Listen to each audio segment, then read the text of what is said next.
Hello बच्चों, देखिए एक बार फिर मैं आपके सामने आज आ गया एक और वीडियो लेकर। आज का जो वीडियो है और ये जो वीडियो मैं आपके लिए लेकर आया हूँ, ये बेटा ना तो मोटिवेशनल है, ना इंस्पिरेशनल है, और ना ही जेई मेंस के लिए है, ना ही नीट के लिए है, ना ही मैं आज किसी टॉपिक को एलॉबरेट करूंगा इसमें। यहाँ पर आज का ये वीडियो जो मैं आज आपके लिए लेकर आया हूँ, इस वीडियो में, और ये वीडियो मेरे उन प्यारे बच्चों के लिए है जो परसों परसों की जब मैं बात करता हूं तो 27 फेब की मैं बात कर रहा हूं। 27 फेब को जब हमारे क्लास 12th के प्यारे बच्चे बोर्ड एग्जाम्स देने जा रहे हैं, ये वीडियो मैंने उनके लिए रिकॉर्ड किया है। और इस वीडियो में मैंने ये कमिटमेंट किया है, ये मेरा कमिटमेंट है कि अगर आज ये बताए हुए 70 क्वेश्चंस आप प्रिपेयर करके जाएंगे तो आपके 70 में 70 मार्क्स ही आएंगे, उससे कम नहीं आएंगे। मेरे कहने का मतलब यह है कि 69.5 भी नहीं आएंगे, आपके 70 में 70 मार्क्स ही आएंगे। बच्चों, मैं ये नहीं कहता कि आप मेरे लेक्चर के भरोसे ही रहिए, मैं ये भी नहीं कहता कि आपको एनसीईआरटी पढ़ने की जरूरत नहीं है, या आप जो पढ़ रहे हैं या जो तो पढ़ा सब बेकार है। जब मैं ये कहता हूं कि ये जो 70 क्वेश्चंस है ये आपको 70 मार्क्स दिलाएंगे, तो ऑब्वियस ही बात है बेटा कि हमने भी काफी मेहनत की होगी, काफी रिसर्च भी की होगी और रिसर्च भी की होगी। यूं ही कैमरे पे आकर हम कुछ भी नहीं बोल देते हैं। ये जब मैं कहता हूं कि ये 70 मार्क्स आपके पक्के हैं, तो ऑब्वियस ही बात है ये तभी पक्के हैं जब आपने खुद भी पढ़ा होगा, खुद भी साल भर मेहनत करी होगी। साल भर ना करी हो तो एग्जाम में कम से कम 6 महीने पहले शुरू कर दी होगी, 6 महीने नहीं तो 4 महीने पहले शुरू कर दी होगी। ये वीडियो उन बच्चों के लिए तो बिल्कुल भी नहीं है जो सिर्फ ये सोच के एग्जाम की तैयारी कर रहे हैं कि 2 दिन में हम पढ़ के पास हो जाएंगे, 2 दिन में पढ़ के हम 70 में 70 मार्क्स। ऐसा कोई चमत्कार नहीं होने जा रहा है।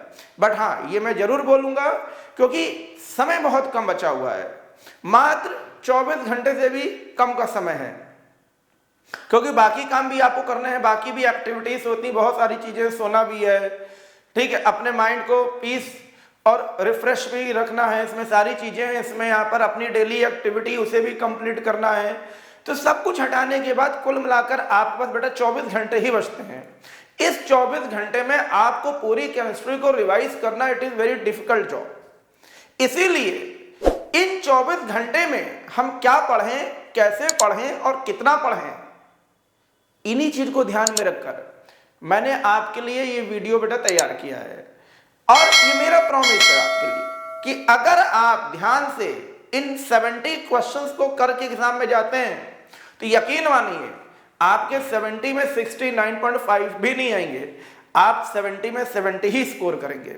बट उसके लिए कुछ चीजें हैं। वो क्या है?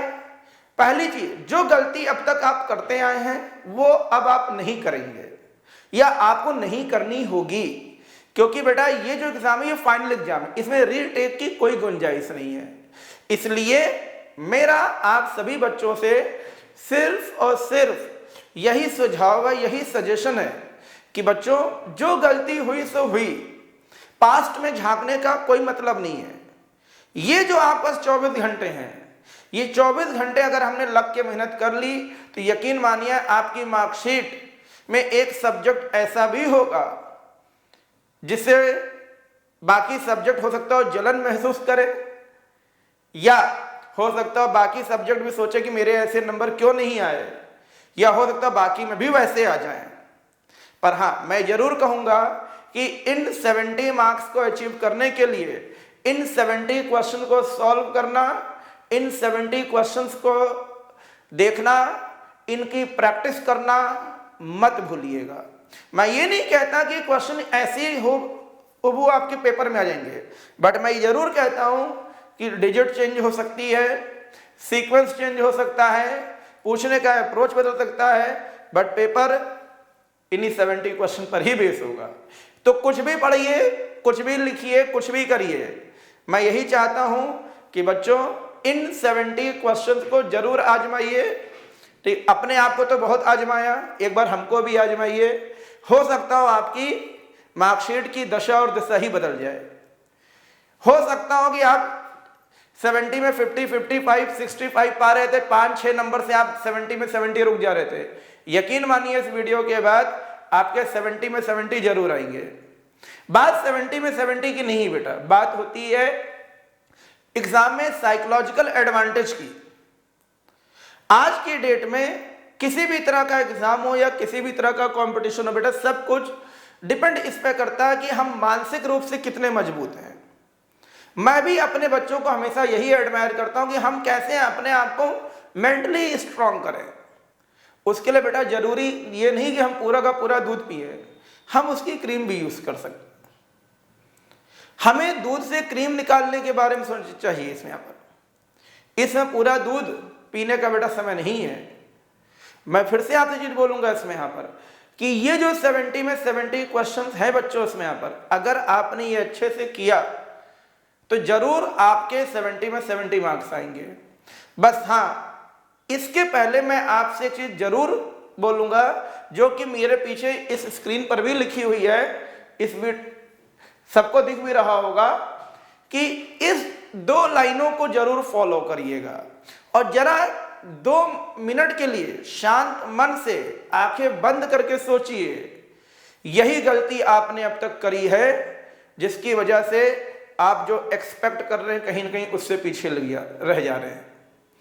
ये 2 लाइनें हैं, साफ लिखें, सही लिखें, जो कहा गया वही लिखें। हमारी साइंस में बेटा अप्रोच बहुत मायने रखते हैं। हम कुछ भी पढ़कर कुछ भी लिखाएं इसके नंबर नहीं मिलते हैं। हम कैसे भी लिखाएं नंबर नहीं मिलते हैं, क्योंकि एग्जामिनर्स के पास बेटा काफी कॉपियां होती हैं, ठीक है, उनके अपने क्लासेस भी होते हैं, बहुत सारी चीजें होती है। तो मैं आपसे बोलूंगा इसमें यहां पर कि प्रेजेंटेशन पे जरूर ध्यान दीजिए। इतना अच्छा लिखिए कि सामने वाला आपकी कॉपी को देखने और देखकर पढ़ने और पढ़कर सोचने और समझने के लिए मजबूर हो जाए। न कम लिखिए, न ज्यादा लिखिए, न घुमा के लिखिए, न टेढ़ा करके लिखिए। साफ लिखिए, सही लिखिए, जितना कहा गया उतना ही लिखिए। ये एक मूल मंत्र अगर आप लोग अपने अंदर अगर इस मूल मंत्र का आप लोगों ने खुद अपने अंदर बेटा इसको फॉलो कर लिया, अच्छे से इस बात को फॉलो कर लिया, तो यकीन मानिए ये जो लेक्चर आपको मैं आज देने जा रहा हूं, ये लेक्चर वास्तव में बेटा आपको 70 में 70 दिलाएगा। अब इसके आगे बिना मैं और अधिक समय बर्बाद किए हुए मैं अपने लेक्चर पर आता हूं और आपको समझाता हूं कि ये 70 क्वेश्चंस हैं क्या और इन्हें कैसे अटेम्प्ट करना है, ठीक है। इसी सीरीज में सबसे पहले बेटा मैं आता हूं अपने क्वेश्चन नंबर 1 पर। हमारा क्वेश्चन नंबर 1 क्या है, देखिए आप सभी को स्क्रीन पर दिख रहा होगा। 70 मार्क्स में पहला क्वेश्चन हमारा बेटा क्या है। पहला क्वेश्चन है, while charging the lead storage battery, जब हम किसी भी लेड स्टोरेज बैटरी को चार्ज करते हैं तो क्या होता है। 4 ऑप्शन बेटा हमको दिए गए इसमें यहां पर। पहला ऑप्शन क्या है, lead sulphate is reduce to lead. Second, lead sulphate on anode is oxidise into PbO2। Next, lead sulphate on anode is reduce to Pb। And चौथा बेटा क्या है, lead sulphate on cathode is oxidise to Pb। सबसे पहली चीज charging की बाद में बात करेंगे, पहले में ये जानना जरूरी कि बैटरी डिस्चार्ज क्यों होती है। बैटरी डिस्चार्ज बेटा इसलिए होती है क्योंकि इसमें जो कैथोड रॉड होती है और जो एनोड रॉड होती है बेटा,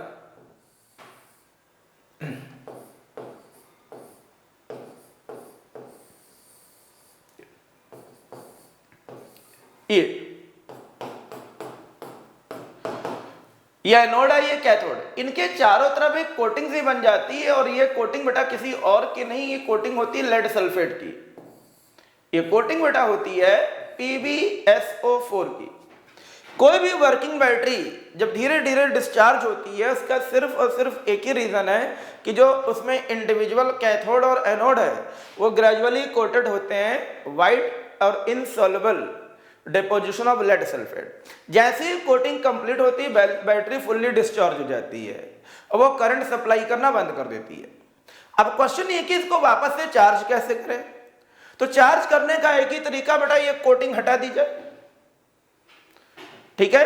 तो जब आप इस कोटिंग को हटाएंगे कैसे, यहां पर कोटिंग को हटाने का तरीका बेटा क्या होता है, यहां पर बैटरी डिस्चार्ज क्यों हुई, क्योंकि बैटरी से करंट मेन में गई, और बैटरी चार्ज कब होगी, जब करंट वापस मेन से बैटरी में आए, ठीक है। जब बैटरी करंट मेंस को दे रही थी उस समय कैथोड पर रिडक्शन हो रहा था और एनोड पर ऑक्सीडेशन हो रहा था, पर अब जब करंट मेन से वापस बैटरी में आएगी बेटा तो रिवर्स हो जाता है। इस कैथोड पर जहां पहले रिडक्शन हो रहा था अब वहां ऑक्सीडेशन होगा, ठीक है, और इस एनोड पर जहां ऑक्सीडेशन हो रहा था वहां बेटा रिडक्शन होगा। मतलब ये जो लेड सल्फेट है, ये लेड सल्फेट की कोटिंग बेटा यहां बनी है एनोड पर, ये क्या हो जाएगी, ये हो जाएगी यहां पर रिड्यूस, और रिड्यूस किस में होती है, लेड में होती है। जबकि कैथोड पर जो बेटा PbSO4 की कोटिंग बनती है ये ऑक्सीडाइज होती PbO2 में, ये ऑक्सीडाइज हो जाती है। कहने का मतलब बेटा मेरे प्यारे बच्चों ये है कि जब कोई भी बैटरी रिचार्ज होती है या चार्ज होती है तो उस समय एनोड पर PbSO4 का Pb में रिडक्शन होता है, जबकि कैथोड पर PbSO4 का PbO2 में ऑक्सीडेशन होता है। अब अगर हम इसको गौर से देखें बेटा, यहां पर कैथोड को पहले हम चेक कर लेते हैं। इन्होंने कहा कैथोड रिड्यूस हो रहा है, किसमें, लेड, जो कि गलत है क्योंकि कैथोड पर तो ऑक्सीडेशन हो रहा है। दूसरा, इन्होंने यहां कैथोड पर ऑक्सीडेशन कराया पर Pb बनाया, Pb तो बेटा बन ही नहीं रहा, PbO2 बनना है। इसका मतलब ये ऑप्शन भी खत्म, ये ऑप्शन भी खत्म। अब बारी आती है एनोड पर। मैंने क्या बोला, एनोड पर क्या होगा, एनोड में बेटा यहां पर क्या होता है, अभी तक तो ऑक्सीडेशन हो रहा था पर अब रिडक्शन होगा। तो एनोड पर रिडक्शन बेटा कहां हो रहा है, ये हो रहा है, और क्या डिपॉजिट हो रहा है, लेड हो रहा है, वो भी आपके सामने ये है। तो इसका जो बेटा करेक्ट ऑप्शन है वो है क्वेश्चन नंबर पार्ट सी। तो while charging the lead storage battery, lead sulfate on anode is reduced into Pb, यही बेटा इसका करेक्ट जवाब है। अब हम आते हैं अपने क्वेश्चन नंबर 2 पर। ये फर्स्ट ऑर्डर में रेट कांस्टेंट आपको दिया गया, कहते हैं how long it will take to decompose half of the reaction. तो देखो बेटा यहां पर हाफ लाइफ क्या होगी इसके लिए, फर्स्ट ऑर्डर रिएक्शन है, हाफ लाइफ क्या होगी 0.693 अपॉन T1 हाफ, और ये किसके इक्वल होगा, यहां पर ये हो जाएगा 2.303 upon T log how long क्या हो जाएगा हमारे पास यहां पर, इसमें 1 minute 100/50 how long it will decompose. के हमें रेट कांस्टेंट के की वैल्यू दी गई है और हमें बेटा क्या, how long it will take to decompose half of the reaction, half आधा। तो कितना हो जाएगा बेटा यहाँ पर, ये 2 हो गया यहाँ पर, और ये जाएगा 0.693 अपॉन T1 हाफ, क्या हो जाएगा यहाँ पर 2.303 अपॉन T log 2, ये हो जाएगा यहाँ पर इसमें। और log 2 की वैल्यू आप भी जानते हैं कितनी होती है बच्चों, यहाँ पर इसमें log 2 की वैल्यू होती है हमारे पास, ये हो गया इसमें यहाँ पर 1 minute something is went wrong, कुछ तो बेटा इसमें गलत हो रहा है, इसमें यहाँ पर बिल्कुल गलत हो रहा है बेटा। ये देखिए इसमें यहाँ पर कैसे होगा, ये आइए हम लोग आते हैं क्वेश्चन नंबर 2 पर। क्वेश्चन नंबर 2 में हमें के दिया हुआ है, तो के कैसे करेंगे बेटा, इसमें ये के फर्स्ट ऑर्डर के लिए के की वैल्यू दी गई है, के क्या होता है 2.303 अपॉन T लॉग, क्या हो जाएगा बेटा यहां पर, हाफ लाइफ है to decompose half of its original amount, ये हो जाएगा हमारे पास यहां पर फर्स्ट ऑर्डर ऑफ रिएक्शन। के की वैल्यू कितनी है बेटा हमारे पास, के की वैल्यू दी गई है 3.01 इंटू 10⁻³ 2.303 अपॉन T log 2, ये हो जाएगा यहां पर। तो यहां से टाइम T कितना हो जाएगा हमारे पास, ये हो जाएगा 0.693 अपॉन 1 मिनट। इसको क्यों ऐसे लिखे हैं यहां पर, हम इसको ऐसे लिखेंगे, ये इसको हम लिखेंगे कुछ इस तरीके से, ये हो जाएगा 2.303 इंटू 0.3010, अपॉन 3.01 इंटू 10⁻³ ये बेटा हो जाएगा हमारे पास। सबको इतनी चीजें क्लियर हो गई होंगी। अब हमें क्या चाहिए, how long it will take to decompose half of the reaction. तो टी बेटा कितना हो जाएगा 2.303 इंटू दिस, ये हो जाएगा हमारे पास कितना 0.693 अपॉन 3.01 इंटू 10⁻³, ये हो जाएगा हमारे पास 693 अपॉन 3.01। इसको बेटा अगर आप सॉल्व करेंगे तो ये आंसर आएगा हमारे पास 230.2 सेकेंड। यही बेटा इसका आंसर है क्वेश्चन नंबर 2 का। ये क्वेश्चन हमें ऐसे करना है, सभी लोग इसका सॉल्यूशन गौर से देख लीजिए। हाफ फर्स्ट ऑर्डर का फॉर्मूला लगाया, कंडीशन पुट करी बेटा हमने यहाँ पर, ये वैल्यू पुट करी। हाँ मैं आपको एक चीज और ही बताऊंगा इसमें, यहाँ पर ड्यूरिंग द लेक्चर मैं कुछ जगह पर मोबाइल यूज करूंगा फॉर कैलकुलेशन के लिए, बिकॉज अगर बेटा मैं ऐसे नहीं करूंगा, सारी कैलकुलेशन मैनुअल करूंगा तो लेक्चर की लेंथ काफी लंबी हो जाएगी और उसमें फिर दिक्कत होगी, ठीक है। क्योंकि पूरा लेक्चर हमने वन शॉट में ही डिजाइन करना है और कोशिश यही हमारी है, इसीलिए बीच बीच में मैं कैलकुलेशन के लिए मोबाइल का भी यूज करूंगा। बट आप लोगों से रिक्वेस्ट है आप ऐसा मत करिएगा, क्योंकि 27 ऑफ फेब को होने वाले एग्जाम में आपको मोबाइल इस यूज करने का मौका नहीं मिलेगा। आगे बढ़ते हैं क्वेश्चन नंबर 3। ये कहते हैं for a zero order reaction plot of rate versus concentration will be straight line. Zero order ये हो गया बेटा कंसेंट्रेशन और ये रेट, ये कहते हैं स्ट्रेट लाइन है, ये y एक्सिस है, ये x है, ये ओरिजिन O हो गया and parallel to concentration axis. बिल्कुल सही है बेटा, ट्रू। और दूसरा लिखा है for zero order reaction rate is independent from concentration. बिल्कुल सही जवाब। जीरो ऑर्डर के लिए कभी भी रेट जो होती है वो कंसेंट्रेशन पर डिपेंड नहीं करती बेटा इसमें। यहाँ पर तो यहाँ पर देखा जाए तो दोनों के दोनों बेटा जो स्टेटमेंट है वो बिल्कुल सही है। Correct option is this, both A and R are true and R is the correct explanation of A। ये है क्वेश्चन नंबर 3। आगे बढ़ते हैं इसमें यहाँ पर, ये क्वेश्चन नंबर 4 पे आते हैं। क्वेश्चन नंबर 4 में बेटा एक डायग्राम बनाया गया, हो सकता है व्हाइट स्क्रीन पर ये आपको ना दिख रहा हो, मैं इसलिए इसको यहां अलग से ही बना देता हूं। ये SHE है, इसमें प्लैटिनम इलेक्ट्रोड बेटा ये लगा हुआ है, ये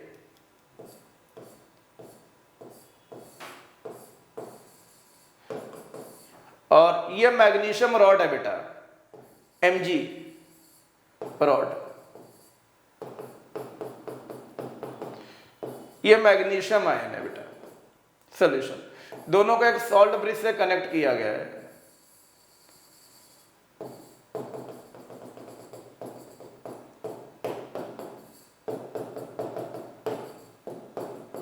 ये बेटा ये SHE है और ये बेटा है मैग्नीशियम इलेक्ट्रोड है इसमें यहाँ पर। तो ऑब्वियस ही बात है यहां पर क्या होगा, माइनस चार्ज होगा।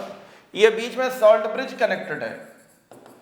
मेरी ड्राइंग उतनी अच्छी नहीं है, फिर भी मैं कोशिश करूंगा आपको अच्छे से समझा सकूं इसमें। आप इन्होंने कहा है कौन सी स्टेटमेंट सही है।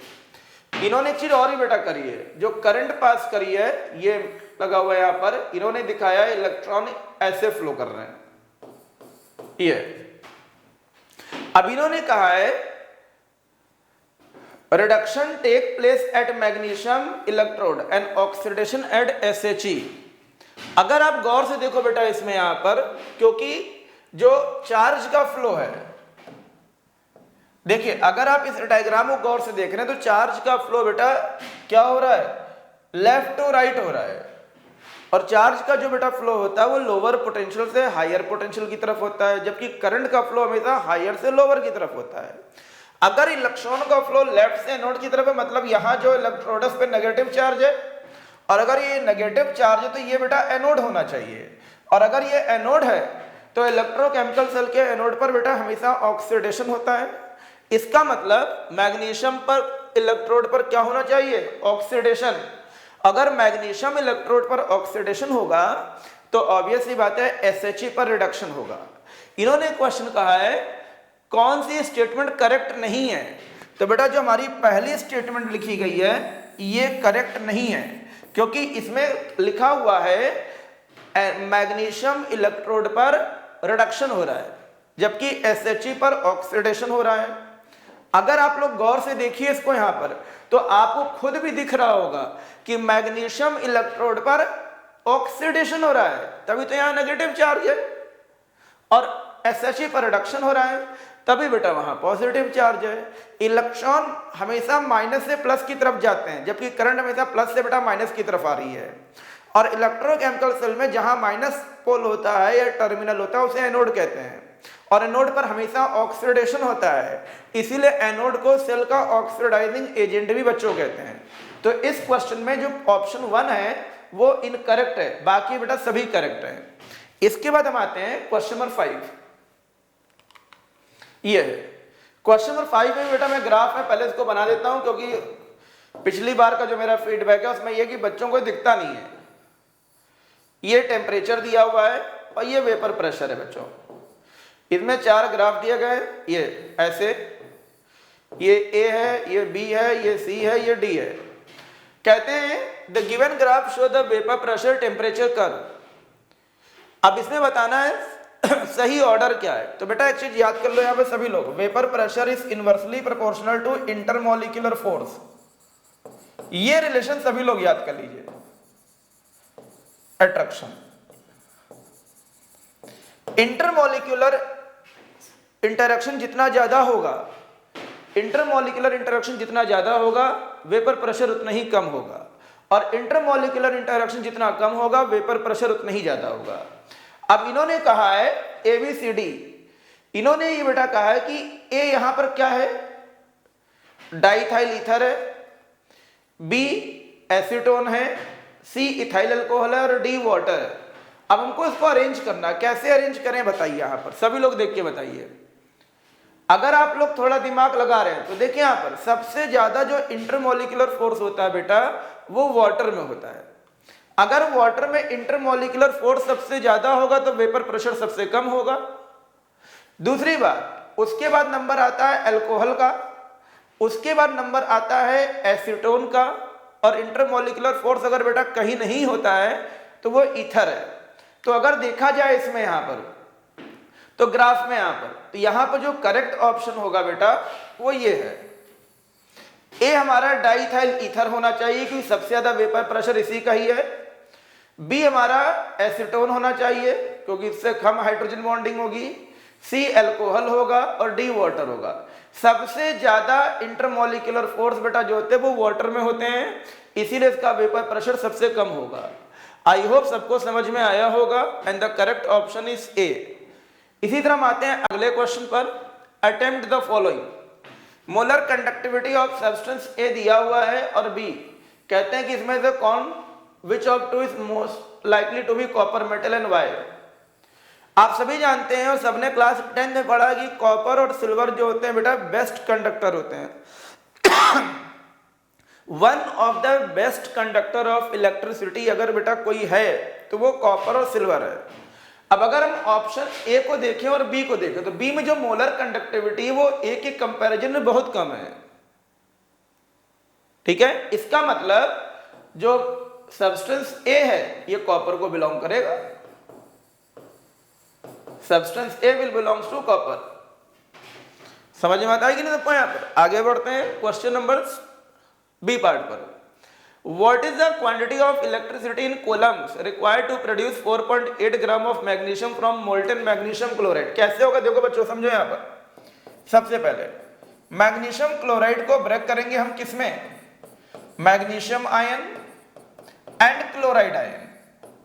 कैथोड पर क्या होगा बच्चों? मैग्नीशियम आयन का डिपोजिशन होता है कुछ इस तरीके से। कैथोड पर हमेशा याद रखिएगा रिडक्शन होगा और ये मैग्नीशियम डिपॉजिट हो जाती है। इस मैग्नीशियम का बेटा एटॉमिक मास होता है 24। ये 24 ग्राम मैग्नीशियम तब डिपॉजिट होगी जब 2 फैराडे ऑफ चार्ज रिक्वायर्ड होते हैं। 24 gram magnesium need 2 faraday of charge. तो 48 ग्राम मैग्नीशियम को कितना नीड होगा बेटा? 4 फैराडे ऑफ चार्ज। और 4.8 ग्राम मैग्नीशियम को क्या नीड होगा बेटा? ये नीड होगा 0.4 फैराडे ऑफ चार्ज। ये होगा यहाँ पर। मतलब ये हुआ बच्चों कि अगर हमें 4.8 ग्राम मैग्नीशियम चाहिए तो हमें जो कूलम्ब ऑफ चार्ज चाहिए होगा वो 0.4 F चाहिए होगा। और इस 0.4F की वैल्यू क्या होगी 96500 कूलम्ब, ये इसका आंसर। पर क्योंकि हमसे क्या पूछा गया, हमें कूलम्ब में आंसर चाहिए, तो बेटा हमने कूलम्ब में निकाल दिया है। अब कहते हैं how much calcium will be produce if the same amount of current is passed, मतलब अगर इतनी ही करंट पास करे तो कितना हमें कैल्शियम डिपॉजिट होगा। तो बेटा जैसे हमने मैग्नीशियम के लिए लिखा है वैसे हम कैल्शियम की इक्वेशन ड्रॉ करेंगे। ये हो गया पर रिएक्शन एट कैथोड, ये कैल्शियम डिपॉजिट हो गई। आप सभी जानते हैं कैल्शियम का मास बेटा कितना होता है 40 ग्राम। 40 ग्राम कैल्शियम कब डिपॉजिट होगी, जब 2 फैराडे ऑफ चार्ज पास करेंगे। सबको समझ में आ गया होगा। How much calcium, sorry arrow गलत लगा दिया हमने, एरो ऐसे लगेगा बेटा, ये 2 Faraday coulomb of charge deposit 40 gram of magnesium. So 1 Faraday के लिए क्या होगा 40/2 हो जाएगा बेटा। इसमें यहाँ पर हमें कितने के लिए चाहिए 0.4 फैराडे के लिए चाहिए, तो क्या हो जाएगा बेटा यहाँ पर 40 × 0.4 / 2, ये बेटा आएगा 8 ग्राम कैल्शियम। मतलब ये हुआ अगर इतने कूलम्ब ऑफ चार्ज आप कैल्शियम क्लोराइड को पास करेंगे तो जो कैल्शियम कैथोड पे डिपॉजिट होगी बच्चों वो कुछ और नहीं, वो 8 ग्राम होगी। तो मैंने दोनों आंसर आपको क्लियर किए कि अगर आप 4.8 ग्राम मैग्नीशियम को डिपॉजिट करना चाह रहे हैं तो इतने कूलम्ब ऑफ चार्ज चाहिए, इतने फैराडे ऑफ चार्ज चाहिए, जो कूलम्ब में इतना होगा। और इसी कूलम्ब ऑफ चार्ज को जब आप कैल्शियम क्लोराइड सॉल्यूशन में पास करेंगे बच्चों तो जो केमिकल चेंज होगा वो मात्र 8 ग्राम का होगा, और वो 8 ग्राम कैल्शियम जो होगी बच्चों कैथोड पर डिपॉजिट होगी। आई होप मेरी बात सबको समझ में आई होगी। इसी के साथ हम अगले क्वेश्चन पर आते हैं। एक बार सब लोग देख लीजिए, आपके सामने है पूरी स्क्रीन। आई होप सबको समझ में आया होगा, कोई डाउट नहीं होना चाहिए। ये कहते हैं what is the standard free energy change for the following reaction at temperature, is the reaction spontaneous. सबसे पहला काम बेटा क्या करिए, यहां पर आप ई नॉट सेल फाइंड कर लीजिए। First we have to determine E naught cell क्या होगा, E naught cathode minus E naught anode. यहां देखिए ये कैथोड है और ये एनोड है। अब ये कैसे पता करेंगे, कैथोड जो ज्यादा है वो कैथोड है, जो कम है बेटा वो एनोड है। ठीक है, तो कैथोड क्या 0.15 हो गया माइनस 14, ये जाएगा 0.29 वोल्ट। ये ई नॉट शेल आ गया बेटा हमारे पास। हमको चाहिए क्या, स्टैंडर्ड फ्री एनर्जी चाहिए डेल्टा जी नॉट, ये होगा minus NF E naught cell n. आप देखिए यहां पर, यहां 0 से 2 हुआ है और यहां 4 से 2 हुआ है, मतलब टोटल जो बेटा जो इलेक्ट्रॉन ट्रांसफर हो रहे हैं वो 2 हो रहे हैं। F की वैल्यू 96500 कूलम्ब होगी और यहां बेटा कितना है 0.29। यहां पर 2 इलेक्ट्रॉन क्या हो रहे हैं, 2 इलेक्ट्रॉन लूज हुए हैं बच्चों, और यहां बेटा 2 इलेक्ट्रॉन गेन हो रहे हैं। मतलब जो ट्रांसफर ऑफ इलेक्ट्रॉन है वो 2 ही हैं, इसीलिए हमने n को 2 से रिप्लेस किया है। और इसको मल्टीप्लाई कर लेते हैं यहां पर 96500 इंटू 0.58, यही बेटा यहां पर डेल्टा जी का आंसर है, डेल्टा जी नॉट। ये हो गया इसमें यहां पर। अब इन्होंने पूछा what is the reaction spontaneous, क्योंकि डेल्टा जी बेटा नेगेटिव है इसीलिए सेल रिएक्शन बेटा स्पॉन्टेनियस होगी और इरिवर्सिबल होगी। अगर डेल्टा जी नेगेटिव है इसका मतलब है कि सेल रिएक्शन स्पॉन्टेनियस ही बच्चों होगी और रिवर्सिबल भी होगी, इरिवर्सिबल होगी बच्चों। ठीक है, ये है सी पार्ट। अगले क्वेश्चन पर आते हैं इसी के साथ। ये question number 7, calculate the freezing point of solution containing 0.5 gram of KCl, molar mass दिया हुआ है in 100 gram, assuming KCl to be ionized by 92%। देखो कैसे करेंगे बच्चों, यहां पर सबसे पहले जब भी लिखा जाता है कि सॉल्यूट एसोसिएट या डिसोसिएट हो रहा है तो इतना जानिए कि वहां वेंट ऑफ फैक्टर I जरूर यूज होना है। कैसे करेंगे, देखो बच्चों हम KCl को ब्रेक करिए किसमें, K प्लस Cl माइनस में, इनिशियल 1 लेट कर लेते हैं, ब्रेक कितना हुआ 92% मतलब 0.92, तो ये 0.92 बनेगा। आई क्या होता है बेटा, observe colligative property upon normal. Observe इसे कहते हैं, ये ऑब्जर्व है और ये नॉर्मल है बच्चों। तो ऑब्जर्व क्या हो गई, जोड़ दीजिए, सबको ऐड कर दीजिए, तो ये दोनों तो कैंसिल हो गए, ये आएगा 1.92, सॉरी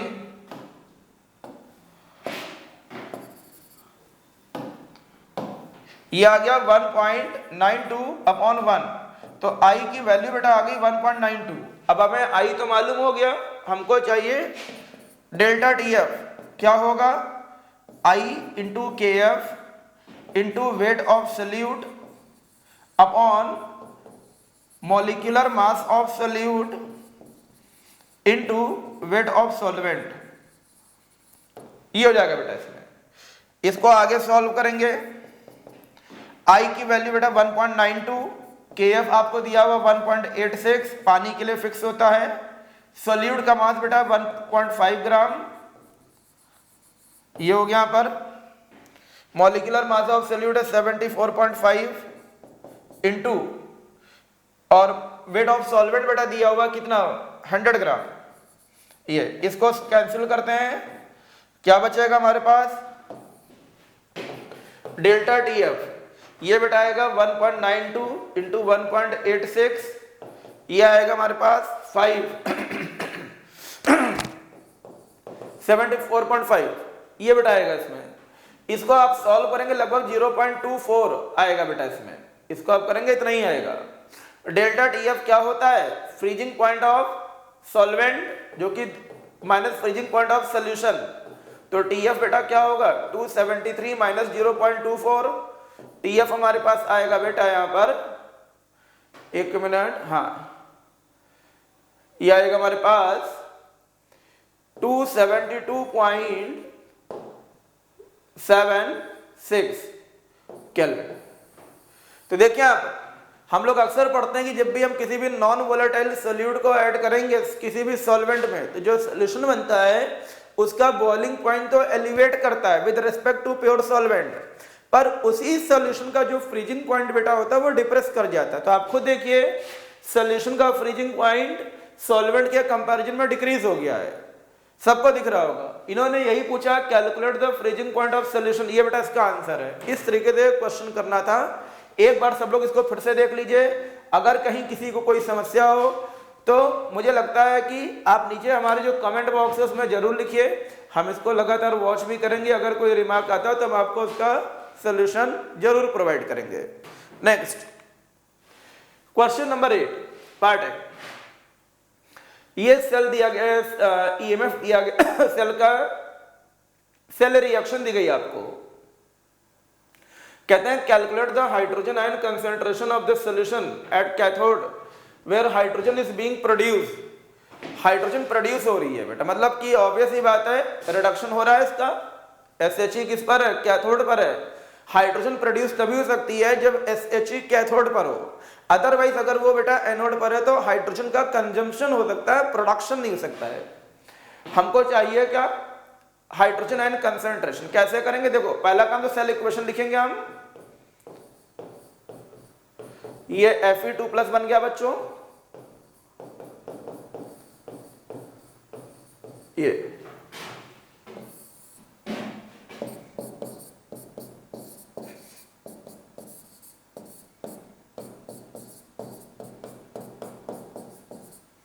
ये बेटा सेल इक्वेशन बन गई।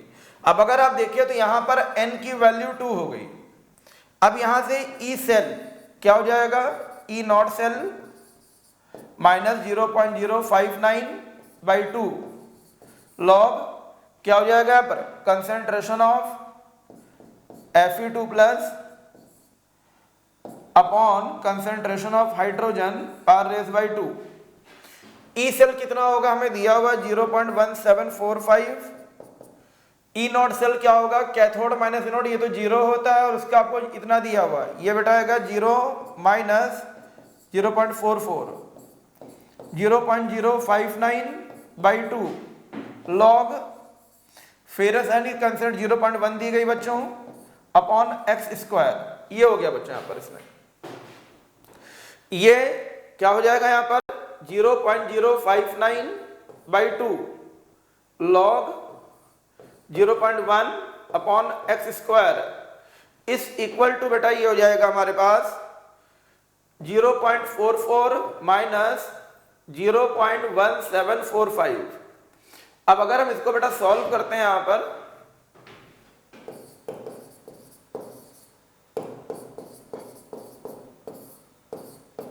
पांच, 9 में से 4 के 5 और 6 2, यह आएगा 0.2655 ये, और इसको बेटा 2 से मल्टीप्लाई करेंगे अपॉन 0.059, ये होगा लॉग 0.1 अपॉन एक्स स्क्वायर, इतना आ जाएगा बच्चों यहाँ पर। ठीक है, उधर ले आके इसको एंटी लॉग लीजिए आप, ये बेटा हमारे पास आएगा anti log of 0.2655 into 2 upon 0.059 ये आएगा। और जब आप इसको बेटा सॉल्व करेंगे तो ये पूरा आएगा हमारे पास 10 की पावर -9, ये लगभग इतना ही आना हमारे पास। ठीक है, आई होप सबको समझ में आया होगा। एक मिनट, सॉरी कुछ इसमें बेटा एक रुक जाइए सभी लोग, कुछ करेक्शन है। ये जब हम इसको सॉल्व करेंगे बेटा ये आएगा एंटी लॉग, ये आएगा हमारे पास 9.1, इतना आता है। आगे देखिए यहां पर कैसे करेंगे इसको, अगर आगे सॉल्व करें बेटा इसमें 0.1 अपॉन एक्स स्क्वायर, ये रहेगा 10 की पावर -9 इंटू हमें चाहिए किसकी वैल्यू, 0.1 की। एंटी लॉग इसको लिखते हैं 9 प्लस 0.1, तो 9 तो बेटा पावर में चला गया इसमें, यहाँ पर क्या हो जाएगा हमारे पास, ये जाएगा 10 की पावर क्या हो जाएगा 9 हो जाएगा हमारे पास लॉग में, ऐसे ये तो लॉग में 10 की पावर 9 हो जाएगा। और 0.1 की वैल्यू कैसे फाइंड करेंगे, देखो यहाँ पर log 1 की वैल्यू बेटा 0 होती है और log 2 की वैल्यू होती है 0.3010, मतलब जब यहाँ 0.3 से वैल्यू इंक्रीज होती है तो ये 1 से हुई, जब वैल्यूज में 0.30 का चेंज आता है तो log में बेटा 1 का चेंज आता है, तो जब बेटा यहाँ 0.10 का चेंज होगा तो ये 1/3 होगा, मतलब 0.33 ये हो जाएगा। इसका मतलब ये हुआ ये आएगा हमारे पास 1.33 इंटू 10 की पावर 9। यहां से बेटा इसको हम आगे कंटिन्यू करेंगे, इस डेटा को पिक करते हैं यहां पर। इस डेटा को जब हम पिक करेंगे तो यहां से एक्स स्क्वायर बेटा हमारे पास होगा 1 अपॉन 1.33 इंटू 10 की पावर 9, और ये होगा यहां पर ऊपर 0.1, ये हो गया, तो ये हमारे पास आ जाएगा 1 अपॉन 1.33 इंटू 10 की पावर -10, 9 ऊपर गया यहाँ पर, ये हो जाएगा। और यहाँ से बेटा हम इसको सॉल्व करेंगे, x क्या आएगा 10 की पावर -5 अंडर रूट 1 अपॉन 1.33। ये तरीका है बेटा ये क्वेश्चन करने का, बहुत ही अच्छा क्वेश्चन है, कम से कम 2 नंबर का है बेटा ये। इसको करने का तरीका ये है, इस तरीके से चीजें ये आपको करनी है। आई होप सभी को समझ में आया होगा, ये इसका सॉल्यूशंस है। इसके बाद हम आते हैं अगले क्वेश्चन पर। क्वेश्चन नंबर इसी का ही बी पार्ट है, कहते हैं calculate the degree of dissociation of इतने molar acetic acid if conductivity of this solution is इतना। कैसे करेंगे इसमें, यहाँ पर देखो, यहाँ पर हमें चाहिए डिग्री ऑफ डिसोसिएशन अल्फा, क्या होगा molar conductance at given concentration upon infinite dilution.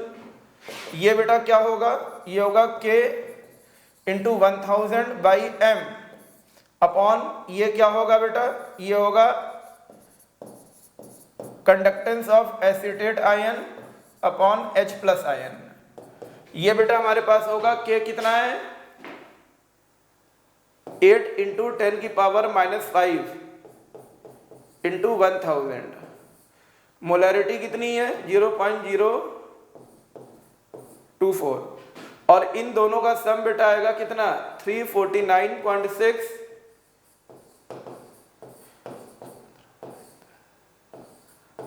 349.6 390.5, ये बेटा इसमें ये तरीका है करने का। ठीक है, अल्फा कितना हो जाएगा हमारे पास, ये बेटा होगा हमारे पास, इसको हटाते हैं यहाँ पर, 4 जीरो और बढ़ेंगे, ये 5, 1 2 3 4 5, ये हो गया हमारे पास 800/390.5। एक जीरो बेटा और बढ़ा देते हैं इसमें, यहाँ पर ये हो गया। इसमें सभी लोग अच्छे से देख लीजिए, कोई कैलकुलेशन एरर ना रह गई हो। 4 जीरो थे, एक बार हम भी चेक कर लेते हैं, 4 3 7, 390.5, एक जीरो और बढ़ गया। ये है बेटा यहाँ पर, इसको हम 390.5 एक बार और चेक करते हैं, -5 है वहाँ पर, 3 2 5 2 7, 3 पहले थे, 4 7 हो गया, 1 8 जीरो हो गए, तो 8 में से 5 गए, 3 बच गए, 8000, और ये 390.5 है। इसको बेटा हमें सॉल्व करना है, यही बेटा हमारा है calculate the degree of dissociation. इसी अल्फा को बेटा हम कहते हैं क्या, यहाँ पर डिग्री ऑफ डिसोसिएशन कहते हैं। ये तरीका है करने का। आई होप सबको समझ में आया होगा ये क्वेश्चन बेटा। इसी को बिल्कुल ऐसे ही करना है, कोई बेटा अपनी तरफ से इसमें दिमाग नहीं लगाना है, जैसे बताया जा रहा है इसको ऐसी सभी लोग प्रैक्टिस करिए। ठीक है, मुझे लगता है जो कुछ भी आना होगा बेटा इसी सिनेरियो में से सब आपका परसों एग्जाम में आ जाएगा। नेक्स्ट अगले क्वेश्चन पर, ये फॉर अ रिएक्शन दिस, हमें रेट ऑफ कहा गया, rate of disappearance of A is related to the rate of appearance of B. सही एक्सप्रेशन क्या है? पहले बेटा इसके लिए क्या लिखिए आप, एवरेज रेट लॉ लिखिए, क्या होगा, -1/1/2 into dA/dt is equal to क्या होगा यहाँ पर, +1/2 dB/dt। ये हो जाएगा -2 into dA/dt is equal to +1/2 dB/dt। ये बेटा होगा -dA/dt इज इक्वल टू, ये हमारे पास हो जाएगा क्या, 1/4 dB/dt। यही बेटा करेक्ट एक्सप्रेशन है। और अगर आप गौर से देखें तो ये एक्सप्रेशन हमारा यहाँ मैच करता है। तो ऑप्शन क्वेश्चन नंबर 9 का ऑप्शन ए बेटा हम लोग का करेक्ट आंसर है। इसको इस तरह से बेटा करना है, सभी लोग अच्छे से तरह देखिए इसको यहाँ पर और समझने की कोशिश करिए। मैंने क्या बोला है, मैं एक एक कॉन्सेप्ट आपको रिवाइज कराऊंगा जो भी इन 70 क्वेश्चन में बेटा आ जाएंगे यहाँ पर। इसीलिए मैंने कहा कि अगर आप इस 70 क्वेश्चंस को अच्छे से कर लिए तो यकीन मानिए अगर आपने पहले जो कुछ अच्छे से पढ़ाई करी तो 70 में 0.5 नंबर भी डिडक्ट नहीं होने हैं, आपके पूरे नंबर आएंगे। नेक्स्ट क्वेश्चन नंबर 10, ये ग्राफ दिया गया है।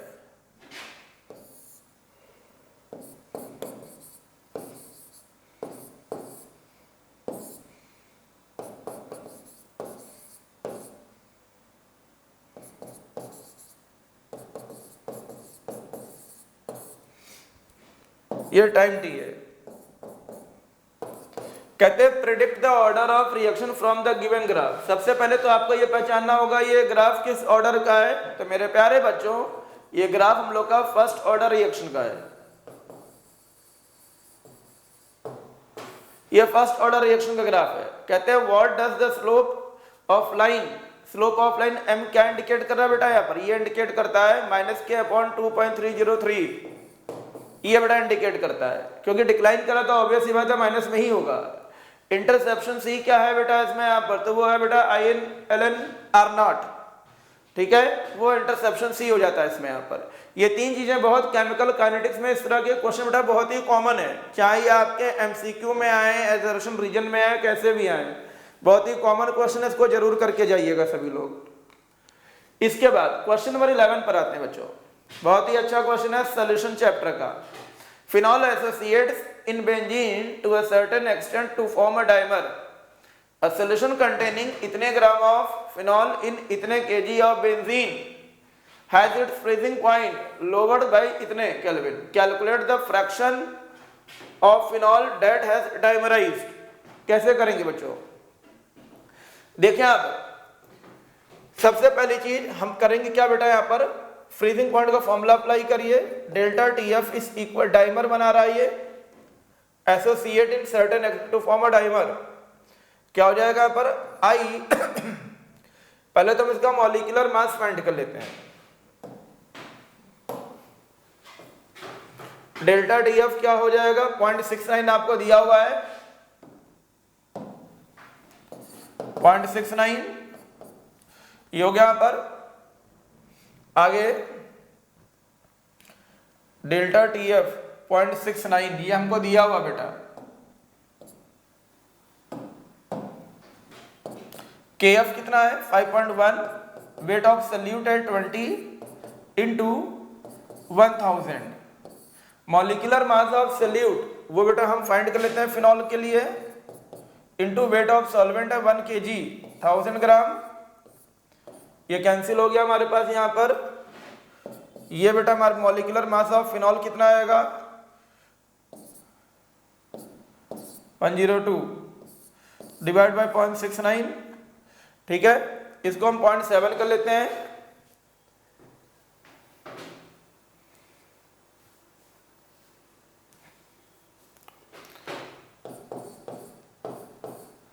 .69 डेसिमल हटा दिया हमने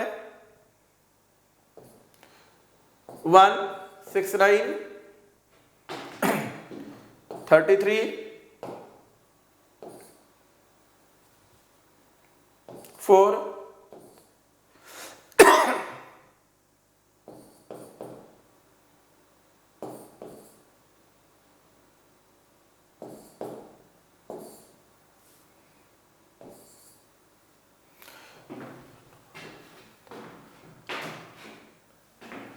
ये बेटा आएगा हमारे पास मॉलिक्यूलर मास ऑफ फिनॉल ये आ रहा 148 आ रहा हमारे पास बेटा आफ्टर डाइमराइजेशन।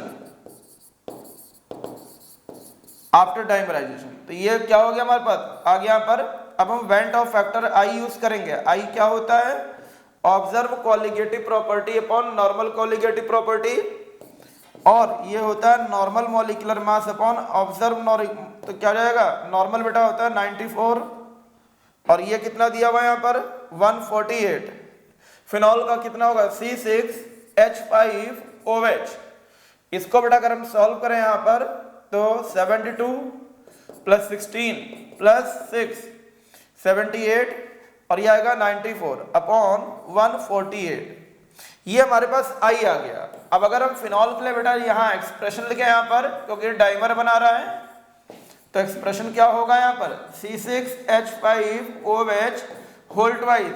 ये बन गया यहाँ पर इनिशियल 1 लिया है 0 अल्फा, अगर ये ब्रेक होगा तो ये अल्फा/2 बनेगा। आई क्या आएगा हमारे पास आई बेटा हमारे पास आता है इसमें ऑब्जर्व, ये ऑब्जर्व है और ये नॉर्मल है। ऑब्जर्व क्या जाएगा 1 माइनस अल्फा/2 इस इक्वल टू बेटा हमारे पास आएगा कितना 94 अपॉन 148। ये हमने इक्वल कर दिया आई की वैल्यू यहां लिखकर। अल्फा/2 कितना होगा बेटा हमारे पास ये होगा 1 माइनस 94 अपॉन 148। अल्फा/2 होगा बेटा हमारे पास 148 माइनस 94 बाई 148 और अल्फा/2 2 से कैंसिल कर दीजिए इसको 74। अल्फा आएगा 4 54 अपॉन 74 37 27। अल्फा बेटा हमारे पास आएगा 0.74 लगभग। और अगर बेटा इसको परसेंटेज फाइंड करते हैं यहाँ पर अल्फा जो कि होता ही होता है तो ये लगभग 74% आएगा। मतलब ये हुआ कि अगर हम फिनॉल को बेंजीन में ऐड करते हैं for the given amount then तो इसका जो डिग्री ऑफ डाइमराइजेशन होगा वो 74% होगा। ये अप्रोक्सीमेट बेटा होगा 73.8 भी हो सकता है 74.2 भी हो सकता है। तो जो तरीका पहले वो समझिए। पहला काम डेल्टा टीएफ फॉर्मूला अप्लाई करके molecular mass of phenol find करेंगे आफ्टर डाइमराइजेशन जो कि 148 आता है। फिर यहां से बेटा आई फाइंड करेंगे। आई होता है normal molecular mass upon observe जो कि ये हो गया। बाय द इक्वेशन हम आई और अल्फा के बीच में रिलेशन ड्रॉ कर लिए। यहां से आई आता है 1 माइनस अल्फा/2 इसको इक्वल कर दिया इसके और ये बेटा हमने कैलकुलेट कर लिया। ये तरीका है डिग्री ऑफ डाइमराइजेशन या अल्फा फाइंड करने का। ठीक है, नेक्स्ट अगले क्वेश्चन पर आते हैं बेटा। क्वेश्चन नंबर 12 इसी का ही सेकंड पार्ट है। कहते हैं if nitrogen gas is bubbled through water at 293 kelvin, how many millimole of nitrogen gas would dissolve in 1 liter of water? That nitrogen exert a partial pressure of 0.987 bar, जबकि आपको Henry's law बेटा दिया हुआ है 76.4 के बार। ये हो गया पर क्वेश्चन। आगे बढ़ते हैं हम इसमें। नेक्स्ट क्वेश्चन पर बेटा हम लोग आते हैं। क्या है? The vapour pressure of water आपको दिया हुआ है, हमें वेपर प्रेशर ऑफ सोल्यूशन चाहिए। फॉर्मूला अप्लाई करेंगे राउल्स लॉ से बेटा। यहाँ पर P naught is equal to क्या होगा यहाँ पर molality into molecular mass of solvent upon 1000। ये बेटा फॉर्मूला अप्लाई करेंगे। पी नॉट हमको दिया हुआ 12.3, मोलालिटी बेटा हमको 1 दी गई है, पानी का मॉलिक्यूलर मास इतना होता है अपॉन 1000। 12.3 माइनस पीएस ये होगा 12.3 इंटू 18 अपॉन 1000 आएगा बेटा। इसको सॉल्व करते हैं यहां पर, एक और जीरो,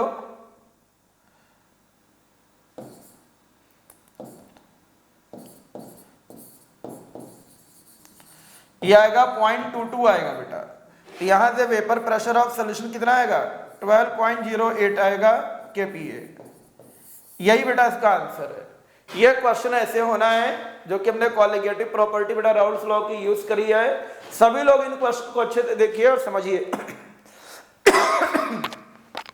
क्वेश्चन नंबर 12, एक रिएक्शन दी गई हाइपोथेटिकल, जिसमें रिएक्टेंट ए और बी रिएक्ट करके एक प्रोडक्ट फॉर्म करते हैं, जिसके लिए आपको रेट लॉ दिया गया है। कहते हैं ऑर्डर क्या है, तो ऑर्डर बेटा ओवरऑल 3 हो जाएगी। यहां पर ये हो गई के की unit for first order. First order के लिए के की यूनिट बेटा क्या होती है, सेकेंड इनवर्स होती है। और तीसरा पूछा है अगर हम रिएक्शन रेट ऑफ रिएक्शन को 27 टाइम कर दें, अगर कंसेंट्रेशन को 3 टाइम करने पर रेट ऑफ रिएक्शन 27 टाइम हो जाती है, तो हमको ये बताना है कि उस रिएक्शन की ऑर्डर क्या होगी। तो बेटा ऑर्डर सीधे सीधे तो 3 टाइम हो जाएगी, पर फिर भी मैं इसका तरीका करके बता देता हूं। पहला काम एवरेज रेट लॉ लिख लीजिए आप, ए की पावर एक्स। अब इन्होंने कहा है कि जो रेट है वो 27 टाइम हो गई है, तो 27 इंटू रेट हो गया। कब होती है, जब कंसेंट्रेशन 3 टाइम होती है बच्चों। ये कर दिया, ये इक्वेशन 1 है, ये 2 है। दोनों को डिवाइड कर दो बेटा, रेट से रेट कैंसिल, के से के कैंसिल, ए से ए कैंसिल। ये होगा 1/27 इज इक्वल टू 1/3 की पावर एक्स। ये हो गया यहाँ पर 1/27 को बेटा लिखते हैं 1/3 का क्यूब। बेस सेम है, पावर भी सेम होगी, तो बेटा यहां से आंसर 3 आएगा। मतलब ऑर्डर क्या हो जाएगी हमारी 3 हो जाएगी। ये तरीका बेटा इसको करने का। क्वेश्चन नंबर 13 ये दिया गया है, एक पैरा है कॉम्प्रिहेंसिव, इस पर क्वेश्चन पूछा गया है। कहते हैं give an example of solution showing positive deviation for ideal gas behaviour. ठीक है, and what type of solution is formed when chloroform is mixed with acetone. जब दो अलग अलग मीडियम एक दूसरे की इंटरमिक्सिंग करने पर बेटा इंटरैक्ट करते हैं, तो ऐसी केस में उनके बीच में क्या होता है, पॉजिटिव डेविएशन या नेगेटिव। ये सोचने की बात है। हमसे क्या कहा गया है, ये आइडियल गैस ले बेटा हमको एक कंडीशन दी गई है। कहते हैं all solution do not obey Raoult's law over entire range of concentration, these are known as non ideal. और फॉर नॉन आइडियल के लिए बेटा ये रिलेशन बिल्डअप है, पॉजिटिव डेविएशन में ये है, नेगेटिव में ये है। कहते हैं give an example two of showing positive deviation. कैसे करेंगे, और what type of solution is formed from chloroform and acetone. अगर क्लोरोफॉर्म और एसीटोन इंटरैक्ट कर रहे हैं तो वो नेगेटिव डेविएशन होगा बच्चों। क्या होगा, नेगेटिव डेविएशन होगा। ठीक है, इसकी बात मैंने की। अब इन्होंने कहा है पॉजिटिव डेविएशन का एग्जांपल क्या है बेटा, जैसे बेंजीन इन बेंजोइक एसिड। ये अगर कोई भी सॉल्यूशन पॉजिटिव डेविएशन शो करेगा तो दोनों कंपोनेंट के बीच में इंटरेक्शन पुअर होगा बेटा, और अगर नेगेटिव डेविएशन शो करेगा तो जो इंटरेक्शन है वो स्ट्रांग होगा। यही कंसेप्ट याद करिए, इससे आसान कुछ करने की जरूरत नहीं है। आप जब एसिटिक एसिड को बेंजीन या एसीटोन में ऐड करेंगे तो एसिटिक एसिड ना तो बेंजीन से इंटरेक्ट होती है ना ही बेटा एसीटोन से होगी। इसका मतलब वो खुद के साथ ही कंबाइंड कर डाइमर बनाएगी। तो अगर कोई भी सॉल्यूट सॉल्वेंट से इंटरेक्ट नहीं कर रहा है या पुअर इंटरेक्शन शो कर रहा है तो मेरे प्यारे बच्चों उस केस में आपको चीज याद रखनी है कि वो पॉजिटिव डेविएशन शो करेगा। बट जितना ज्यादा वो क्लोजली इंटरेक्ट करेगा उतना ज्यादा वो नेगेटिव डेविएशन शो करेगा। यही बेटा इसका जवाब है। आगे बढ़ते हैं यहां पर। तो ये तो हो गया negative. What type of solution? Solution of negative deviation बेटा ये। नेक्स्ट क्वेश्चन नंबर 14 पर 13 का B part. What are the sign of delta H and delta V for a solution with positive deviation? Both are greater than 0 बेटा। ठीक है, both values always exceed and it will be greater than 0. Next C part पर vapour pressure of pure water आपको दिया हुआ है, solution का भी दिया हुआ है। हमें चाहिए mole fraction and molality of solution. कैसे करेंगे देखो यहां पर। Once again qualitative property use करेंगे।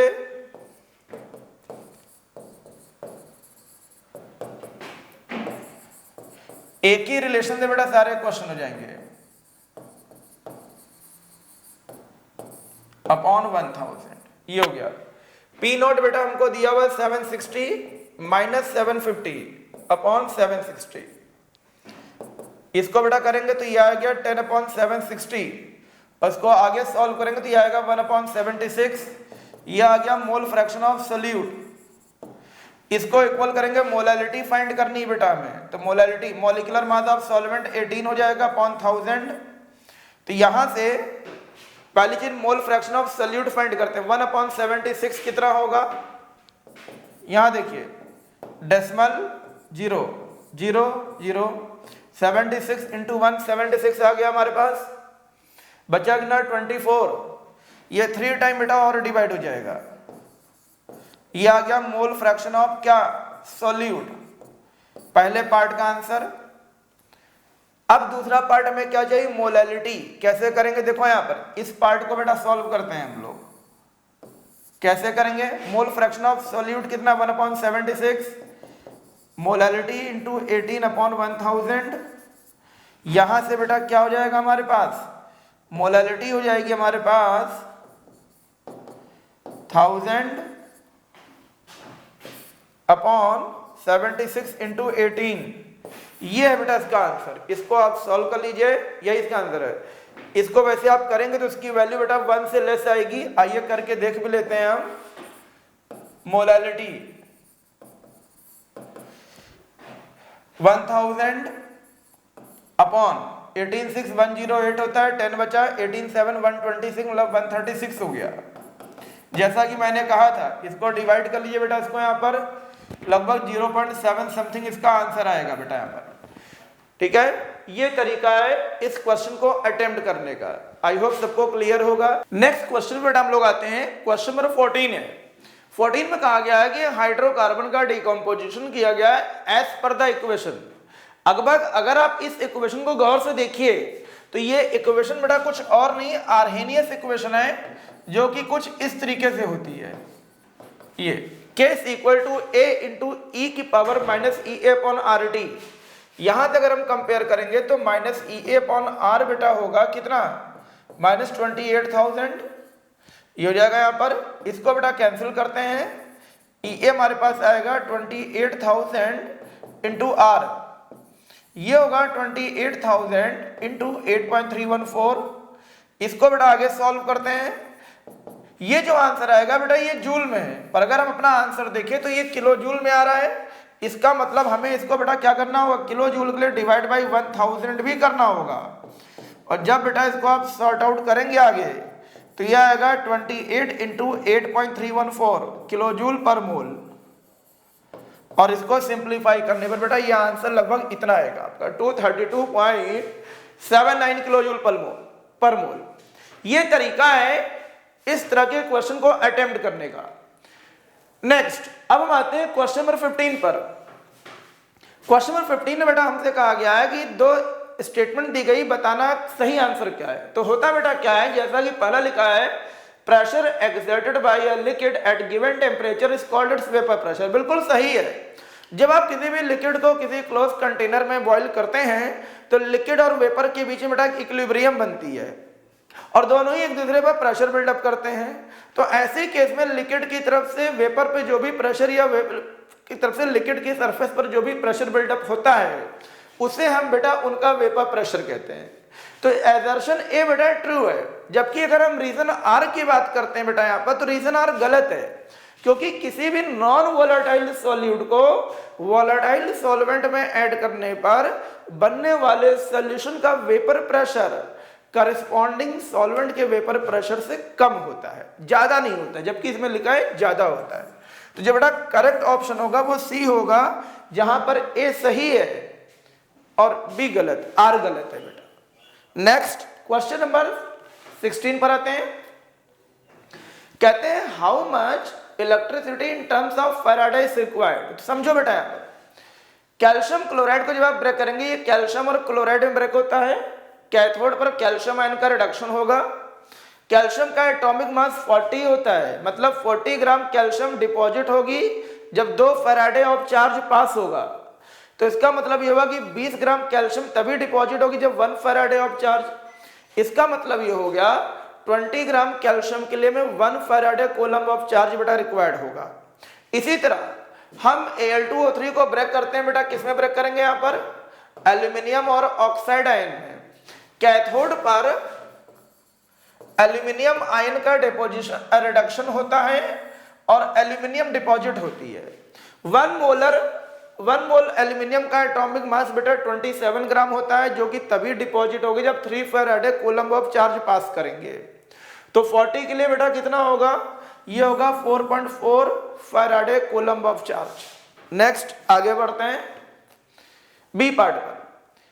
हमें स्टैंडर्ड ईएमएफ फाइंड करना बेटा। तो स्टैंडर्ड ईएमएफ क्या होता है, कैथोड माइनस एनोड, दोनों ही पॉजिटिव हैं, तो जो ज्यादा पॉजिटिव होगा बेटा वो कैथोड है, जो कम पॉजिटिव है वो एनोड है। ठीक है, सब वैल्यू पुट करिए, सब्ट्रैक्ट कर लिए बेटा, आंसर हो जाएगा। ये तरीका है इसको करने का। कभी कभी एग्जाम में होता क्या बेटा, यहाँ पर इस तरह के भी क्वेश्चंस आ जाते हैं।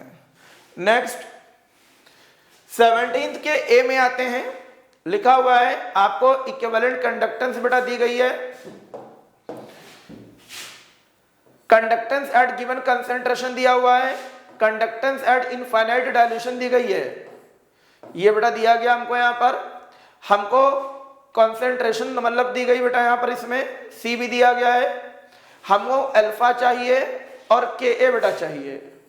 तो देखो अल्फा क्या होता है, अल्फा बेटा होता है molar conductance at given concentration upon molar conductance at infinite dilution.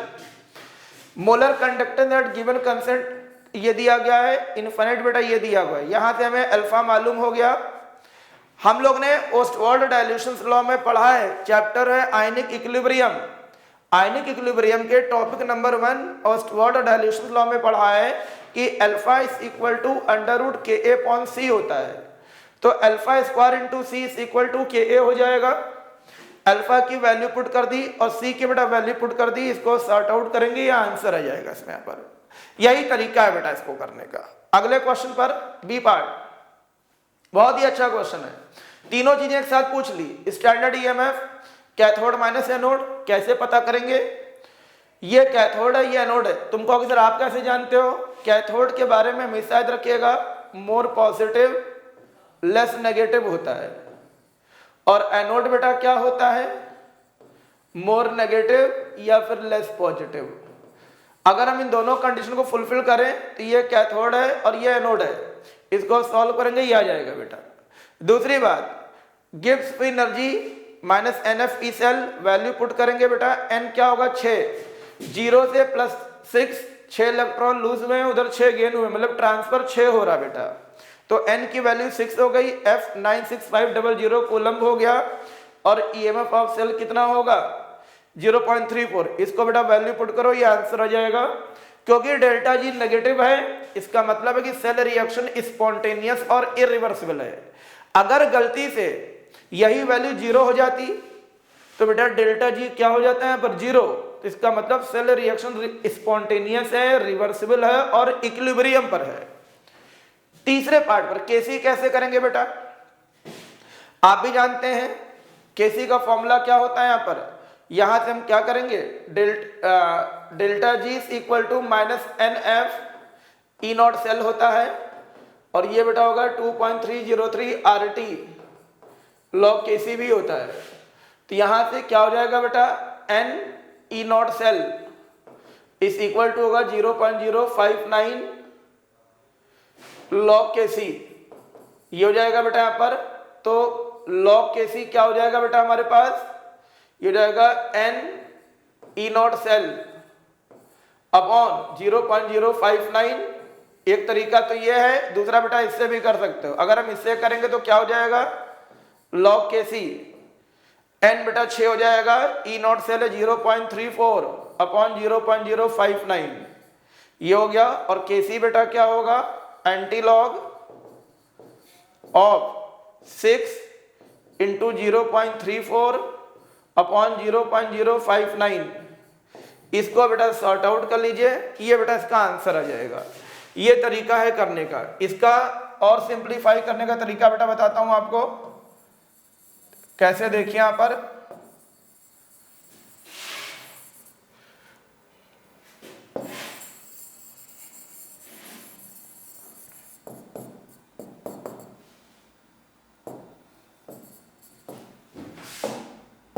देखो, यहां पर इसको हम क्या लिखेंगे, यहां पर केसी एंटी लॉग,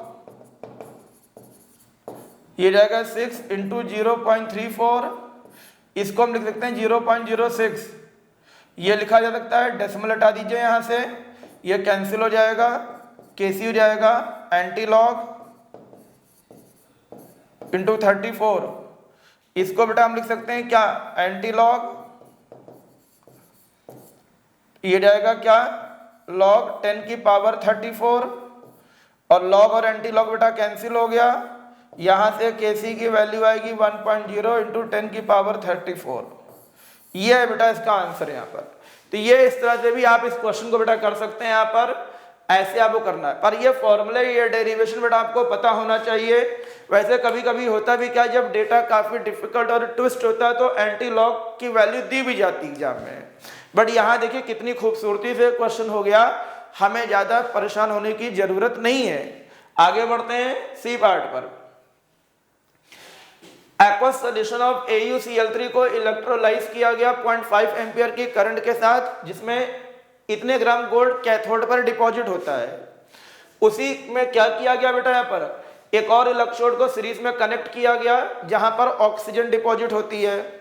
अब इन्होंने 3 चीजें आपसे पूछी है, ऑक्सीजन कितनी डिपॉजिट हुई, अगर दोनों इलेक्ट्रोड सीरीज में है तो सेम एम्पियर की करंट बेटा पास होगी, पॉइंट नंबर 1। दूसरा पॉइंट बेटा क्या होगा इसमें, यहाँ पर फैराडे सेकेंड लॉ अप्लाई हो जाएगा, given mass of silver upon given mass of oxygen is equal to equivalent mass of, sorry, given mass of gold upon equivalent mass of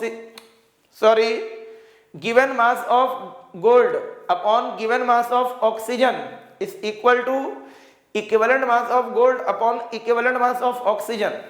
values बेटा पुट करेंगे, ये हमारे पास आ गया। यहां से हमने ऑक्सीजन का मास फाइंड आउट कर लिया, पर क्योंकि हमको ऑक्सीजन का मोल चाहिए, हमने मोल का फॉर्मूला अप्लाई किया, given mass upon molecular mass, जो कि इतना आ जाता है। यह है मोल ऑफ ऑक्सीजन बेटा आ गया हमारे पास। सबको क्लियर होगी सारी चीजें। इसको अगर हम आगे सॉल्व करें, ये 3.6 है बेटा, इसको सॉल्व करेंगे तो 0.9 आएगा। तो यहां से मोल ऑफ O2 क्या हो जाएगा हमारे पास, 197, ये बेटा हो जाएगा। दूसरी बात हमको क्या चाहिए, number of coulomb pass through. देखो W is equal to E/F into Q होता है। Q कितना आ जाएगा, W इंटू F/E। W कितना 1.20 है, F 96500 कूलम है। इक्विवेलेंट मास ऑफ गोल्ड कितना होगा 197/3। इसको सॉल्व किया बेटा, ये आंसर आ गया।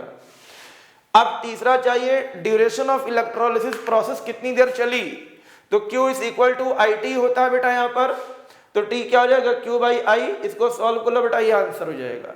ये तरीका है क्वेश्चन करने का, कंसेप्ट समझिए, स्टेप समझिए और आंसर को खुद बेटा निकालने की कोशिश करिए। लेक्चर को देखिएगा जरूर, देखकर खुद भी इसको क्वेश्चन को बेटा जरूर खुद से कर लीजिएगा।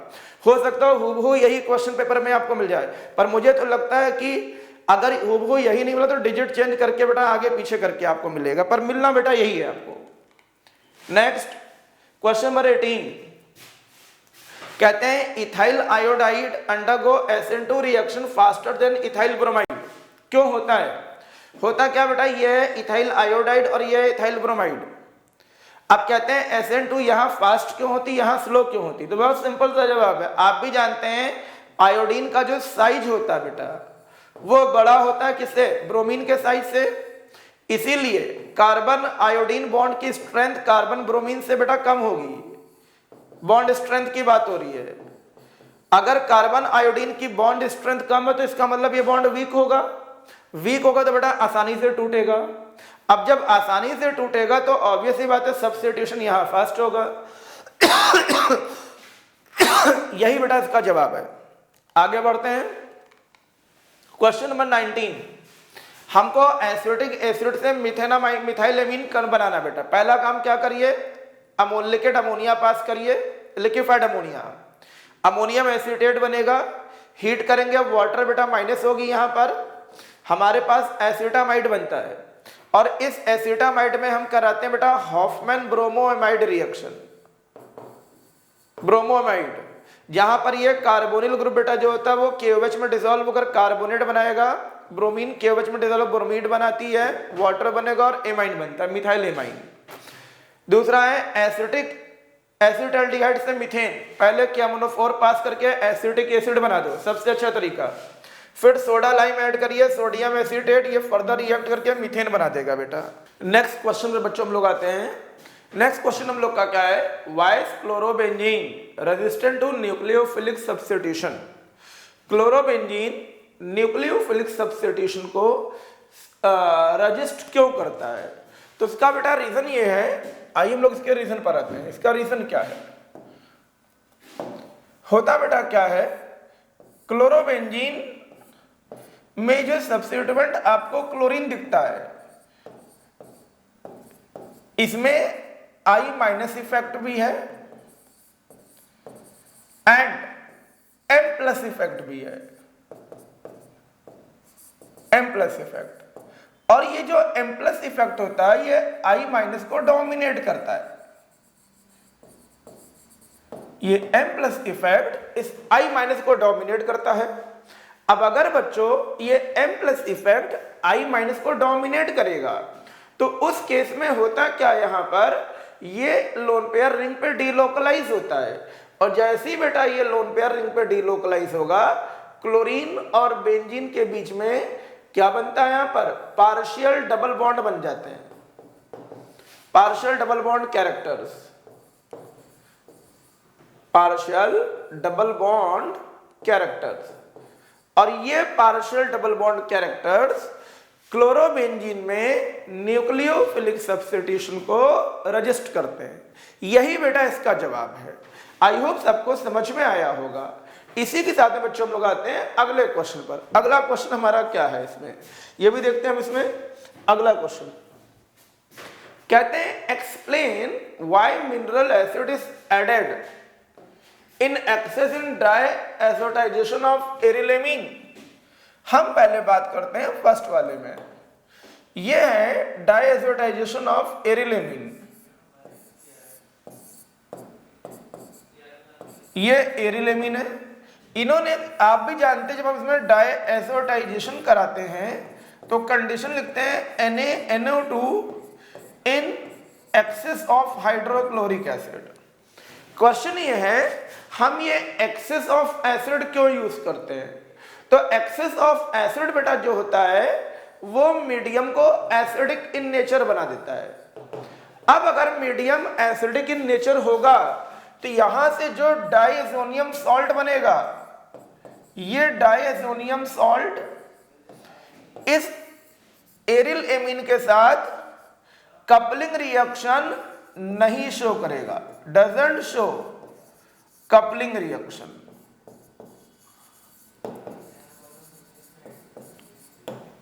ये इसका जवाब है। फिर से रिपीट कर रहा हूं, if we provide excess of acid in the diazotization of arylamine then it further avoid the coupling of diazonium salt with respective and remaining arylamine. अगर आप मीडियम हाईली एसिडिक बच्चों नहीं करेंगे तो जो डाइएजोटाइजेशन से ये बन रहा प्रोडक्ट ये रिमेनिंग और रेस्पेक्टिव एरिल एमीन के साथ कंबाइंड होकर एक कपलिंग रिएक्शन बना देगा। ये कपलिंग रिएक्शन ना हो इसीलिए हम यहां पर मीडियम को हाईली एसिडिक रखते हैं बच्चों। इसी तरह इसमें सेकंड क्वेश्चन दिया गया है, कहते हैं an organic compound C7H9N on reaction with nitrous acid give benzyl alcohol.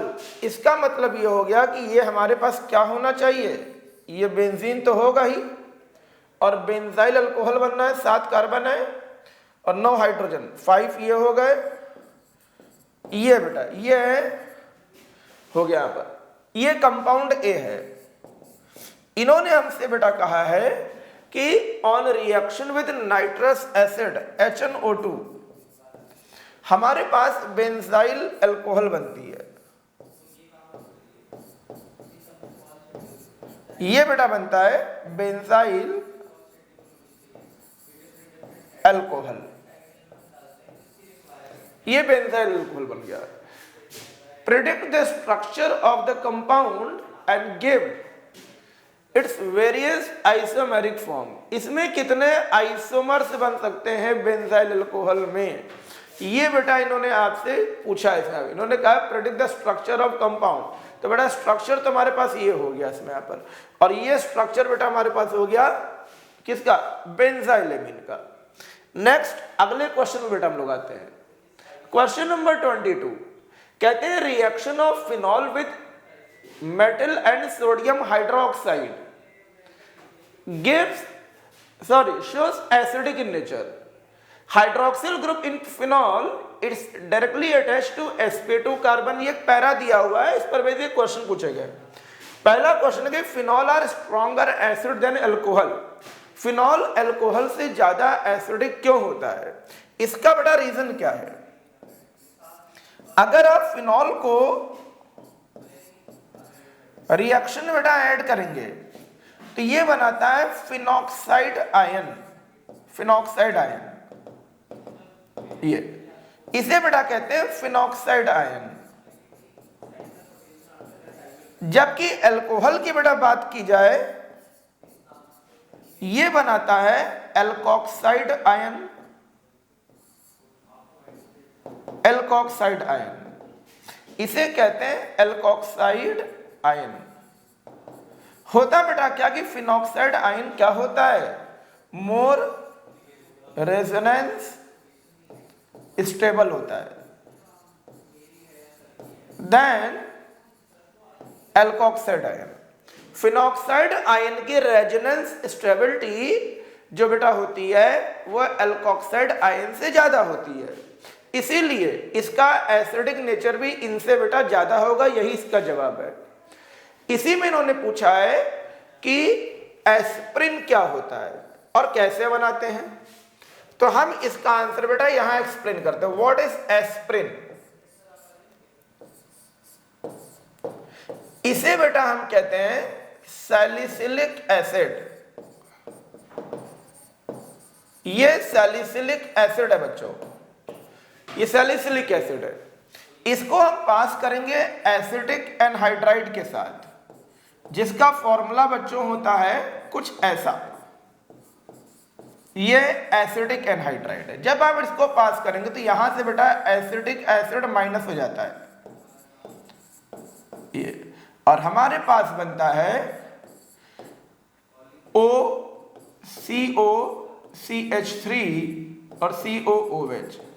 इसी को बेटा कहते हैं एस्प्रिन, और इसका नाम होता है एसिटाइल सैलिसिलिक एसिड। आपसे अगर पूछा गया है व्हाट इज एस्प्रिन, तो आपको लिखना होगा aspirin is the common name of acetyl salicylic acid and it is a pain killer. ठीक है, अब कहते हैं हाउ इज एस्प्रिन प्रिपेयर्ड, तो आपको लिखना होगा aspirin is prepared by passing salicylic acid over acetic anhydride. ये है बेटा इनकी प्रिपरेशन। आई होप इतनी सबको क्लियर होगी। अगले क्वेश्चन पर हम लोग आते हैं। कहते हैं फिनॉल से एनिसोल बनाना है, कैसे बनाएंगे? बहुत इंपॉर्टेंट कन्वर्जन है बेटा, इनको हल्के में लेने की कोशिश मत करिएगा। फिनॉल से एनिसोल बनाना है, पहला काम आप इसमें या तो एल्कली मेटल ऐड कर दीजिए या एल्कली ऐड कर दीजिए। जहां पर फिनॉल एसिडिक प्रॉपर्टी शो करेगा और बनाता है सोडियम फिनॉक्साइड। ये बनता है बेटा सोडियम फिनॉक्साइड, सोडियम फिनॉक्साइड। अब हम इस सोडियम फिनॉक्साइड में बेटा ऐड करते हैं मिथाइल ब्रोमाइड और हमारे पास बनता है OCH3। इसी को बेटा कहते हैं एनिसोल। यही बेटा एनिसोल, इसको हम कहते हैं एनिसोल। ये कन्वर्जन है। अब हो सकता हो आपको एनिसोल के नाम से फॉर्मूला ना पता हो कॉमन नेम में, बट मुझे ये जरूर पता है कि मोस्टली ये रिएक्शन हर बच्चे को पता होगा, इसने सैकड़ों बार इसकी लिख लिख के प्रैक्टिस करी होगी। इसमें यहाँ पर दूसरा बेटा फिनॉल से 2 हाइड्रोक्सी बेंजोइक एसिड बनाना है। तो देखिए यहाँ पर ये फिनॉल हो गया और 2 हाइड्रोक्सी बेंजोइक, 2 हाइड्रोक्सी बेंजोइक को हम लोग सैलिसिलिक एसिड भी कहते हैं बच्चों। हमें ये बनाना है और ऐसा बेटा करने के 2 तरीके होते हैं। ऐसा आप 2 तरीके से बेटा कर सकते हो। ये 2 तरीके क्या क्या है जानना बहुत जरूरी है। पहला तरीका बेटा क्या है, आप ये कोल्बे श्मिट रिएक्शन से भी कर सकते हैं। कोल्बे श्मिट में क्या होगा, हम इसे CO2 NaOH में पास करेंगे पहले और फिर इसकी बेटा हम हाइड्रोलिसिस कराएंगे एसिडिक मीडियम में। और दूसरा बेटा हम रीमर टाइमन भी दिखा सकते हैं, रीमर टाइमन। दोनों में से जो उचित लगे वो आप कर दीजिए। पहले क्लोरोफॉर्म और सॉरी क्लोरोफॉर्म गलत लिख दिया मैंने, ये होगा कार्बन टेट्राक्लोराइड बच्चों। ये होगा यहाँ पर कार्बन टेट्राक्लोराइड विद NaOH, ये पहली कंडीशन। दूसरी कंडीशन बेटा होगी फिर NaOH में पास करेंगे और तीसरी बेटा होगी हाइड्रोलिसिस अंडर एसिडिक मीडियम। दोनों में से कोई भी एक कंडीशन पुट करोगे बच्चों, फिनॉल से डायरेक्ट 2 हाइड्रोक्सी बेंजोइक एसिड या फिर सैलिसिलिक एसिड बन जाता है। इसके बाद अगले क्वेश्चन पर आते हैं। कहते हैं बेंजोइक एसिड और इथाइल बेंजोएट में डिफरेंस डिस्टिंग्विश करना, कैसे करेंगे? देखो यहाँ पर ये एसिड है और ये बेटा एस्टर है, ये कार्बो एस्टर और ये बेटा कार्बोक्सिलिक एसिड है। बहुत आसान सा टेस्ट है। दोनों में वॉशिंग सोडा ऐड कर दीजिए या बेकिंग सोडा ऐड कर दीजिए। इसमें CO2 की ब्रिस्क एफरवेसेंस बनती है, जबकि इसमें बेटा यही कंपाउंड को ऐड करने पर कोई भी ऑब्जर्वेशन नहीं होगी। No effervescence.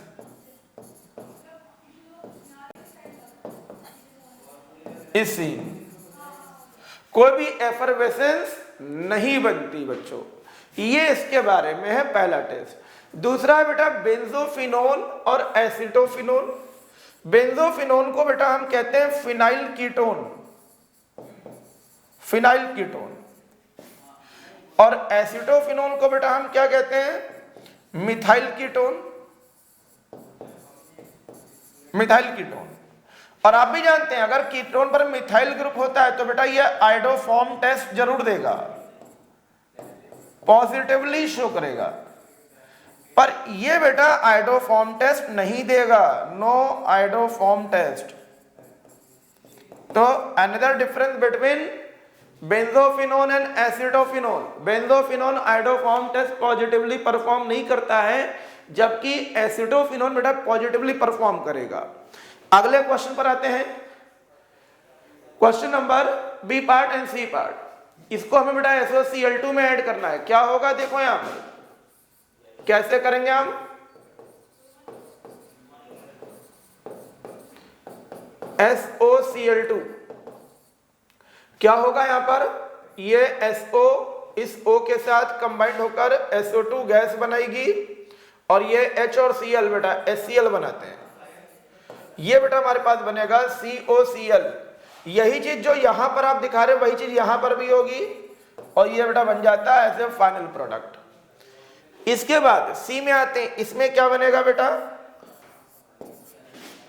समझिएगा अच्छे सभी लोग, बहुत अच्छे और इंपॉर्टेंट कन्वर्जन है, जरूर तैयार करके जाइएगा ये 70 क्वेश्चंस। ये बेटा हमारे पास बनेगा NH4 एंड COONH4। इसको बेटा हम हीट करेंगे, ये बेटा बनता है CONH2 और ये भी बेटा बनता है CONH2। इसको स्ट्रांगली हीट करते हैं बेटा हम, और जब आप इसको स्ट्रांगली हीट करेंगे तो क्या बनेगा, ये बेटा बनता है CONH, ये बनता है, ये बेटा बनता है हमारे पास। ये रिएक्शन है, ये कंपाउंड A है, ये कंपाउंड B है बच्चों और ये कंपाउंड C है। ये बेटा एक कन्वर्जन करना था इसमें यहाँ पर। इस तरीके से ये कन्वर्जन होने, बहुत इंपॉर्टेंट कन्वर्जन है बच्चों, आ सकते हैं, इसकी तैयारी जरूर करके जाइएगा। और ऐसा नहीं सबको नहीं, सबकी नोटिस में भी होगा। नेक्स्ट 24 और भी अच्छा क्वेश्चन, C6H5Br, इसमें ऐड करेंगे क्या बनेगा, C6H5MgBr। इसको बेटा पास करेंगे CO2 से और फिर हाइड्रोलिसिस कराएंगे, B क्या बनेगा, ये बेटा बनेगा हमारे पास बेंजोइक एसिड। और बेंजोइक एसिड को बेटा PCl5 में पास करेंगे, PCl5 को ऐसे ब्रेक करते हैं, PCl3 क्या बनाएगी, POCl3 HCl प्लस बेटा बनता है बेंजोइल क्लोराइड COCl। ये हो गया, ये बेटा हमारे पास क्या कंपाउंड A, ये हो गया कंपाउंड B और ये है बच्चों कंपाउंड C। ये तरीका है कन्वर्जेंस के। अब देखिए कितने अच्छे कन्वर्जेंस हैं, यकीन मानिए इसको तैयार करके जाएंगे तो इसमें से ये मिलेगा ही मिलेगा आपको बेटा, यही ऑर्गेनिक और यही बेटा पूछा ही जाता है एग्जाम में। ये नेक्स्ट CH3CN, ये स्टीफन रिएक्शन है, आप भी जानते हैं, फिर हाइड्रोलिसिस की गई है। साइनाइड को स्टीफन रिएजेंट से पास करने पर और फिर बनने वाले प्रोडक्ट की हाइड्रोलिसिस करने पर एसिटाल्डिहाइड बनता है बेटा। ये एल्डोल कंडेंसेशन है बच्चों, क्या बनेगा यहां पर, CH3CHOH CH2CHO, ये बन गया। और इसको बेटा हीट करेंगे आप, वाटर एलिमिनेट कर देंगे हम, सिनेमल्डिहाइड बन जाता है बच्चों। ये बेटा बन गया C, ये हो गया B और ये हो गया बच्चों A। ये कन्वर्जन है यहां पर, सबको समझ में आया होगा अच्छे से। नेक्स्ट अगले क्वेश्चन पर आते हैं। ये बेटा इसमें यहां पर कहते हैं A और B दो ऑर्गेनिक कंपाउंड, जिसको डाइल्यूट NaOH में ऐड करने पर ये बनता है। हमें बताना है कि A और B है क्या यहां पर। अब पहला ऑप्शन है, A में दिया हुआ 1 फिनाइल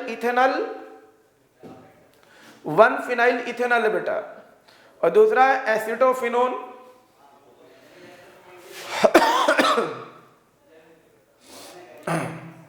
दूसरा बेटा benzophenone and formaldehyde, benzophenone and formaldehyde, तीसरा है बेंजल्डिहाइड एंड एसिटोफिनोन, चौथा है यहां पर CHO। इसका करेक्ट ऑप्शन बेटा है ये बेंजल्डिहाइड एंड एसिटोफिनोन। कैसे देखो यहां पर,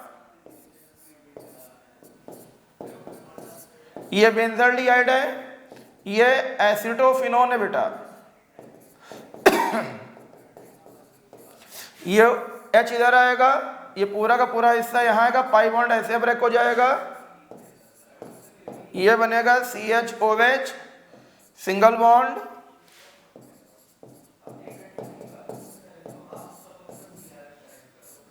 ये हो गया। हीट करेंगे बच्चों उसको, यहां पर वाटर माइनस हो जाएगा और हमारे पास बनेगा क्या,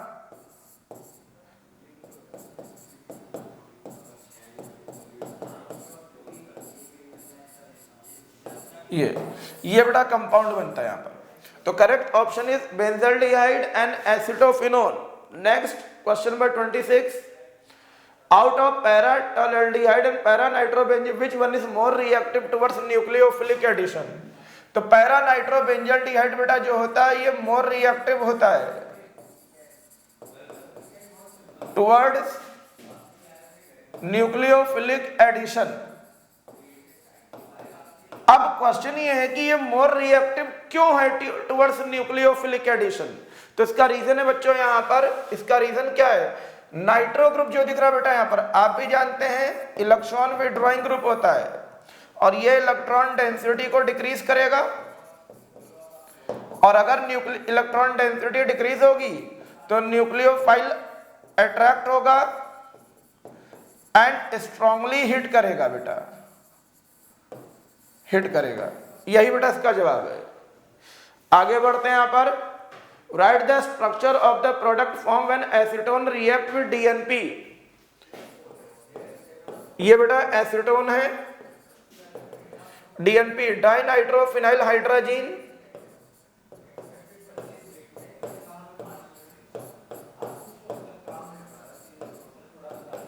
ये हो गया बेटा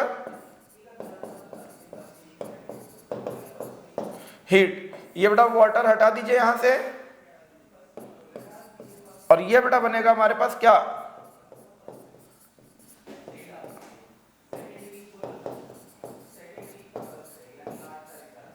ये हो गया बेटा,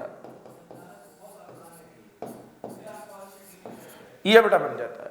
यही इसका फाइनल आंसर है बेटा। अगले क्वेश्चन पर आते हैं।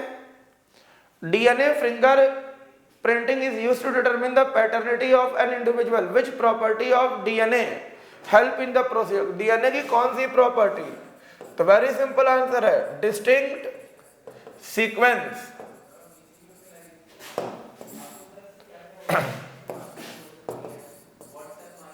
Amino acid in DNA molecule. DNA molecule में जो अमीनो एसिड का जो सीक्वेंस और अरेंजमेंट है ये person to person and species vary करता है और यही वो चीजें जो डीएनए फिंगरप्रिंट में क्या करती है, पैटर्निटी को चेक करने में बेटा हेल्प करती है। यही एक लाइन का आंसर है, distinct sequence of amino acid in DNA molecule. What structural change will occur when a native protein is subjected to change in pH. तो आंसर क्या है, denaturation of protein, denaturation of protein. Direct answer बेटा, कहीं कुछ ज्यादा लिखने की जरूरत नहीं है। बायोमॉलिक्यूल से पूछे जाने वाले स्पेसिफिक क्वेश्चन का स्पेसिफिक जवाब है। पहले का है distinct sequence of amino acid in DNA molecule और दूसरे का बेटा आंसर है यहां पर denaturation of protein chain. Next question number अगले पर आते हैं हम लोग 28। Phenol react with chloroform in with NaOH। क्या बनेगा इसमें,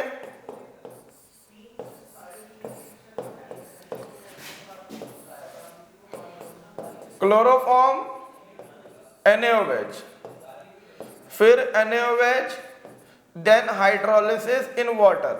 ये बेटा रीमर टाइमन की कंडीशन है, रीमर टाइमन, और ये बेटा बनता है बेंजल्डिहाइड, बेंजल्डिहाइड ये बनता है। दूसरा बेटा ये दिया हुआ है यहां पर, बी वाले की बात करते हैं।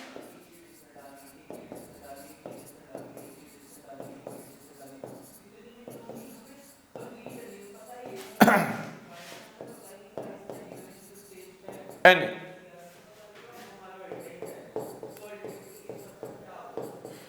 बियर, ये हो गया पर, ये बेटा विलियमसन रिएक्शन है।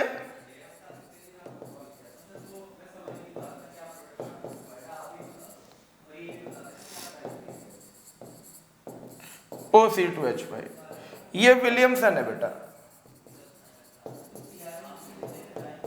रिएक्शन। ये हो गया।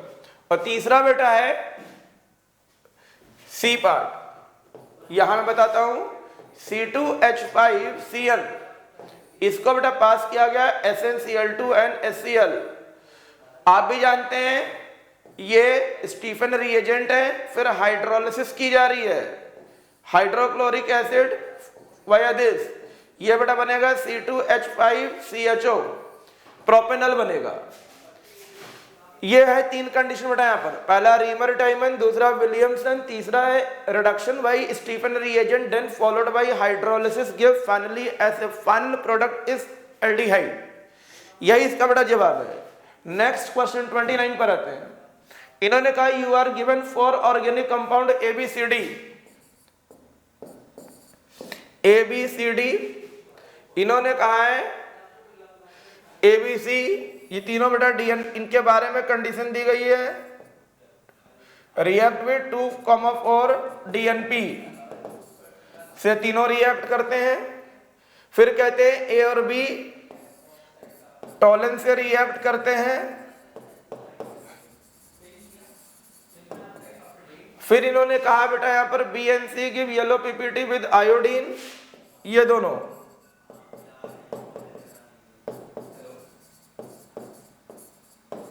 मतलब आयोडोफॉर्म टेस्ट हो गया बच्चों ये।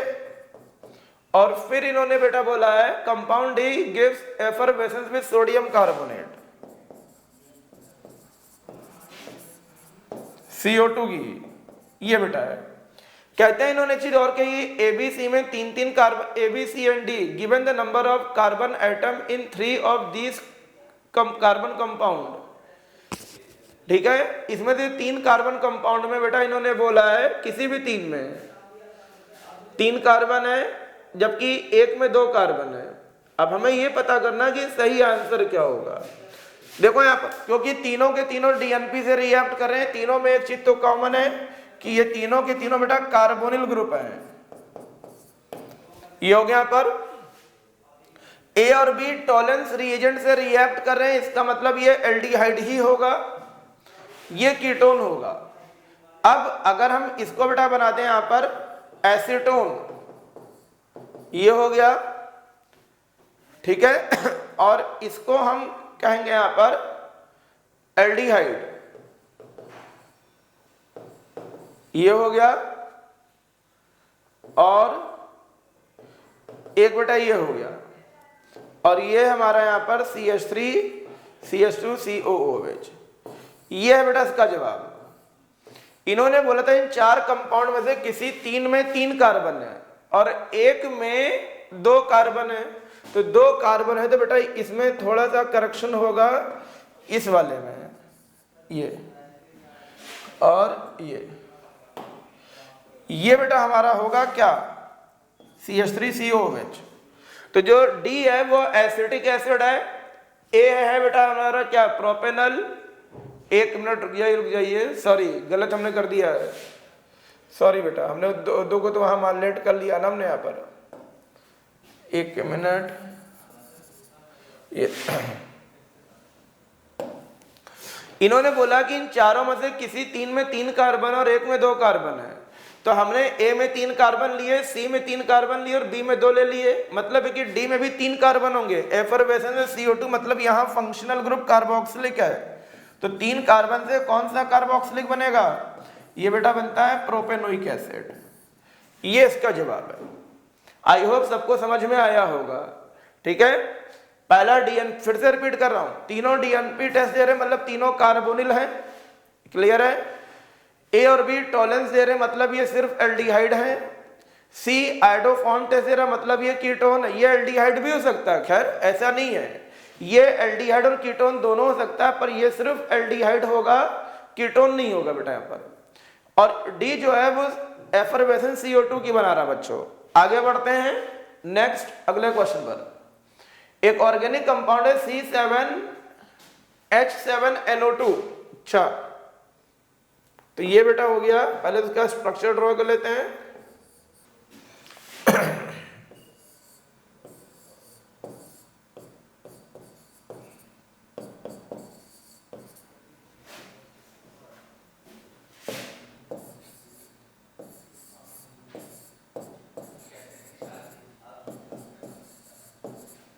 ये ऑर्थो है,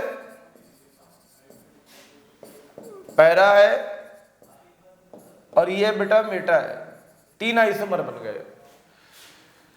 इन्होंने कहा है एक का रिडक्शन करने पर बी बनता है विद मॉलिक्यूलर वेट दिस। तीनों में से किसी का रिडक्शन करोगे बेटा फॉर्मूला यही बनेगा। B on treatment with NaNO2 and HCl at this form C on treatment. इसमें बेटा ए जो है वो आपका ये है, ये ए है हमारा यहां पर। इन्होंने कहा है ए का रिडक्शन करने पर इसका हम रिडक्शन करेंगे विद SN/HCl। ये बेटा बनता हमारे पास CH3NH2। ये बन गया हमारे पास, ये बी बन जाता है बेटा हमारे पास, ये बी है। अब बी को इन्होंने बेटा पास किया है NaNO2/HCl 0 to 5 डिग्री। आप भी जानती है डायजोनियम की कंडीशन होती है,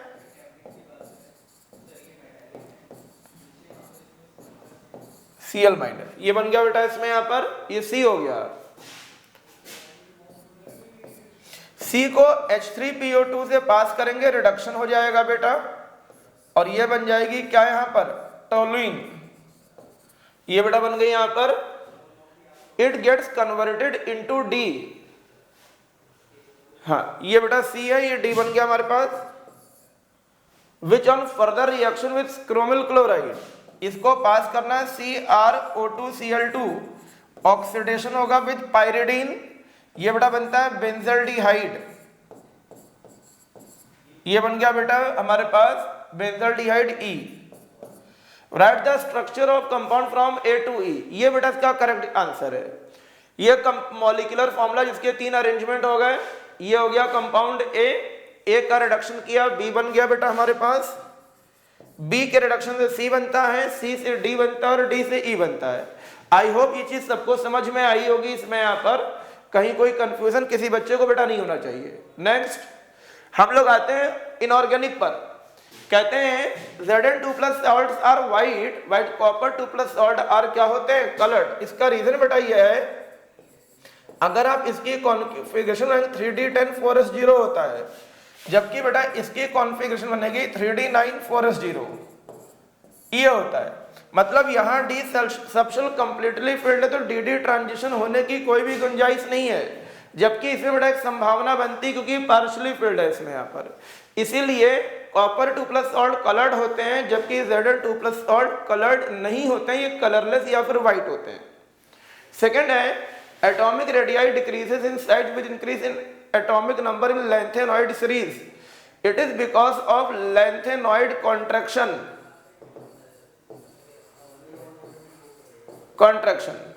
इसका रीजन ये है कि इसमें लैंथेनॉइड कॉन्ट्रैक्शन होता है, जिसे 4f electrons bear more effective nuclear charge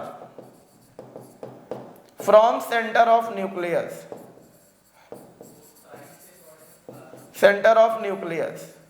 of its parent atom।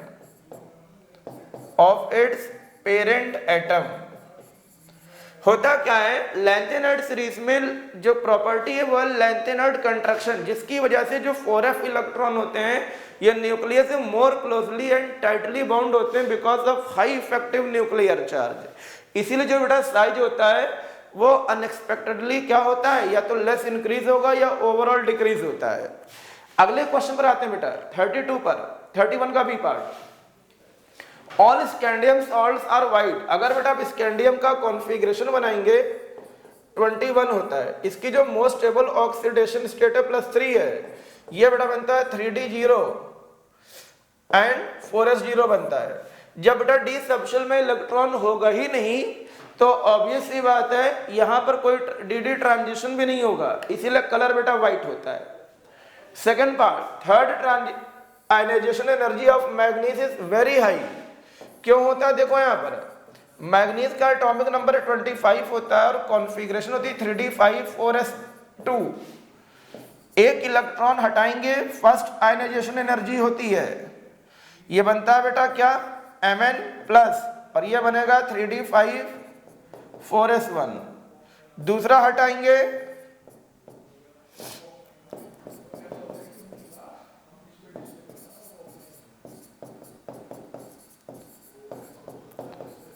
(4s0), ये बन गया यहाँ पर। और तीसरा बेटा इलेक्ट्रॉन हटा देते हैं यहाँ पर, ये आयनाइजेशन एनर्जी थर्ड हो गई। अब आप देखो यहाँ पर दो हटाने के बाद मैग्नीशियम क्या हो चुका, हाफ फिल्ड हो चुका बेटा। यहाँ पर हाफ फिल्ड होने की वजह से जो कॉन्फ़िगरेशन होगी मोर सिमेट्रिकल एंड ऑर्गेनाइज होगी, जिससे एनर्जी एक्सचेंज मैक्सिमम होगा और इंटर इलेक्ट्रॉन रिपल्शन मिनिमाइज होता है। कहीं ना कहीं ये बचे हुए इलेक्ट्रॉन को न्यूक्लियस की तरफ स्ट्रांगली एंड क्लोजली होल्ड करते हैं। यही वजह है कि जो थर्ड आयनाइजेशन एनर्जी होती है बेटा ये वेरी हाई होती है।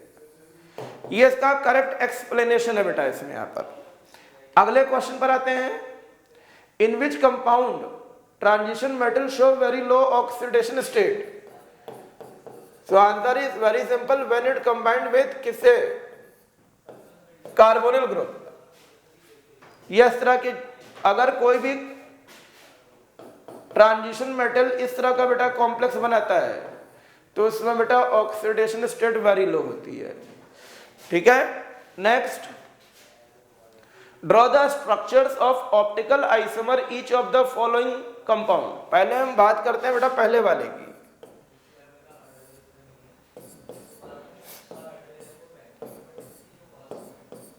ये बेटा बनेगा ऑक्सिलेटो, एक तो ये बना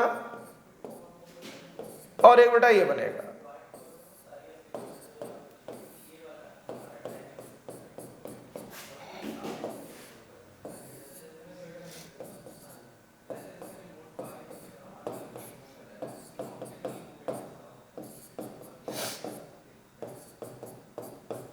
ये हो गया बेटा, इसमें हो गया। दूसरे वाले में आते हैं, प्लेटिनम कैसे बनेगा,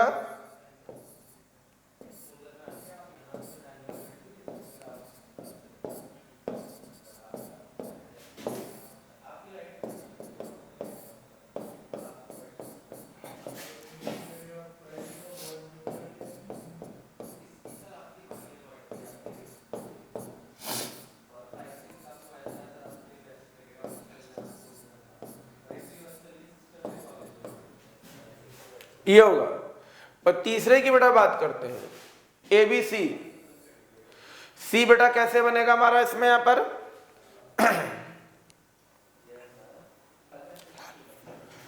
इसके बाद draw the structure and write the hybridization of this. इसका बेटा हमें स्ट्रक्चर लिखना है, तो बेटा स्ट्रक्चर इसकी ऑक्टाहेड्रल ज्योमेट्री होगी।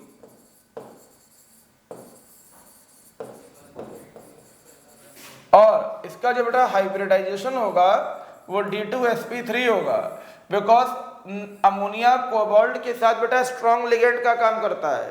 तो ऑब्वियस ये बात है, इनर डी सबशेल इन्वॉल्व होंगे, आउटर डी सबशेल बेटा इसमें इन्वॉल्व नहीं होंगे।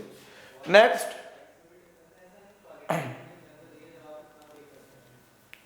एसिडिफाइड पोटेशियम डाइक्रोमेट को सोडियम सल्फाइड में ऐड किया गया है, क्या बनेगा देखो यहां पर, K2SO, एक मिनट, ये बेटा बनेगा हमारे पास क्या, K2Cr2O7 प्लस H2SO4। ये बनता है K2SO4 Cr2SO4 whole thrice plus बेटा बनेगा हमारे पास क्या, ये बनेगा 4H2O एंड 3 नेसेंट ऑक्सीजन। ये एसिडिफाइड पोटेशियम डाइक्रोमेट की ऑक्सीडाइजिंग प्रॉपर्टी है। इसमें हम सोडियम सल्फाइड ऐड कर देते हैं, ये ऑक्सीजन के साथ क्या बनाएगी, सोडियम सल्फेट। अब क्योंकि यहाँ 3 है तो इंटू 3 से मल्टीप्लाई कर दो बेटा इसमें, ये बन जाएगा हमारे पास potassium dichromate plus 3Na2SO3 plus 4H2SO4 gives away K2SO4, 3Na2SO4, chromium sulfate and water. ये बेटा इससे कैंसिल हो जाएगा। यही इसका जवाब है बेटा, ऐसे काम करना है। इसी तरह फेरस सॉल्ट डीकलराइजेस एसिडिफाइड KMnO4, कैसे होगा देखिए यहां पर,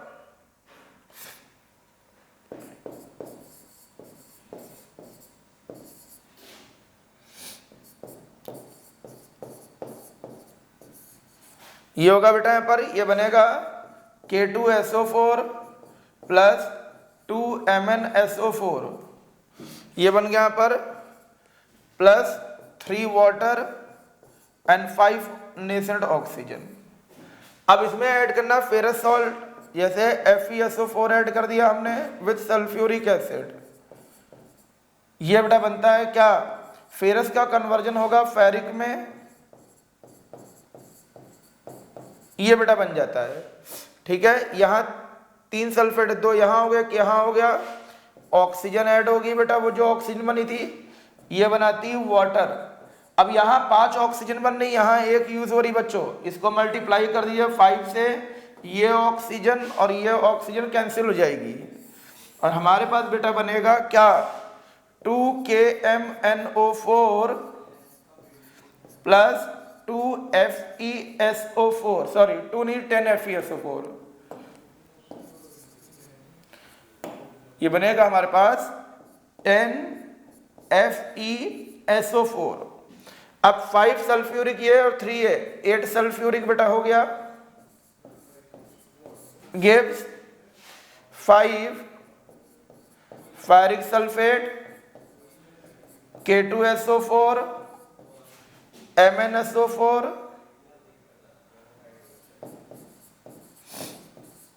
प्लस 8H2O।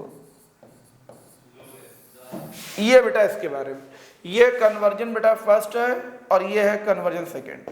ये बेटा इस तरह से होना है, ये तरीका रटने की कहीं कोई जरूरत नहीं है, आपको केवल डाइक्रोमेट और परमैग्नेट की पेरेंट प्रॉपर्टी बेटा अगर पता है, इन एसिडिक, बेसिक और न्यूट्रल मीडियम में कोई भी रिएक्शन देखिए ऑटोमेटिक कंप्लीट हो जाती है।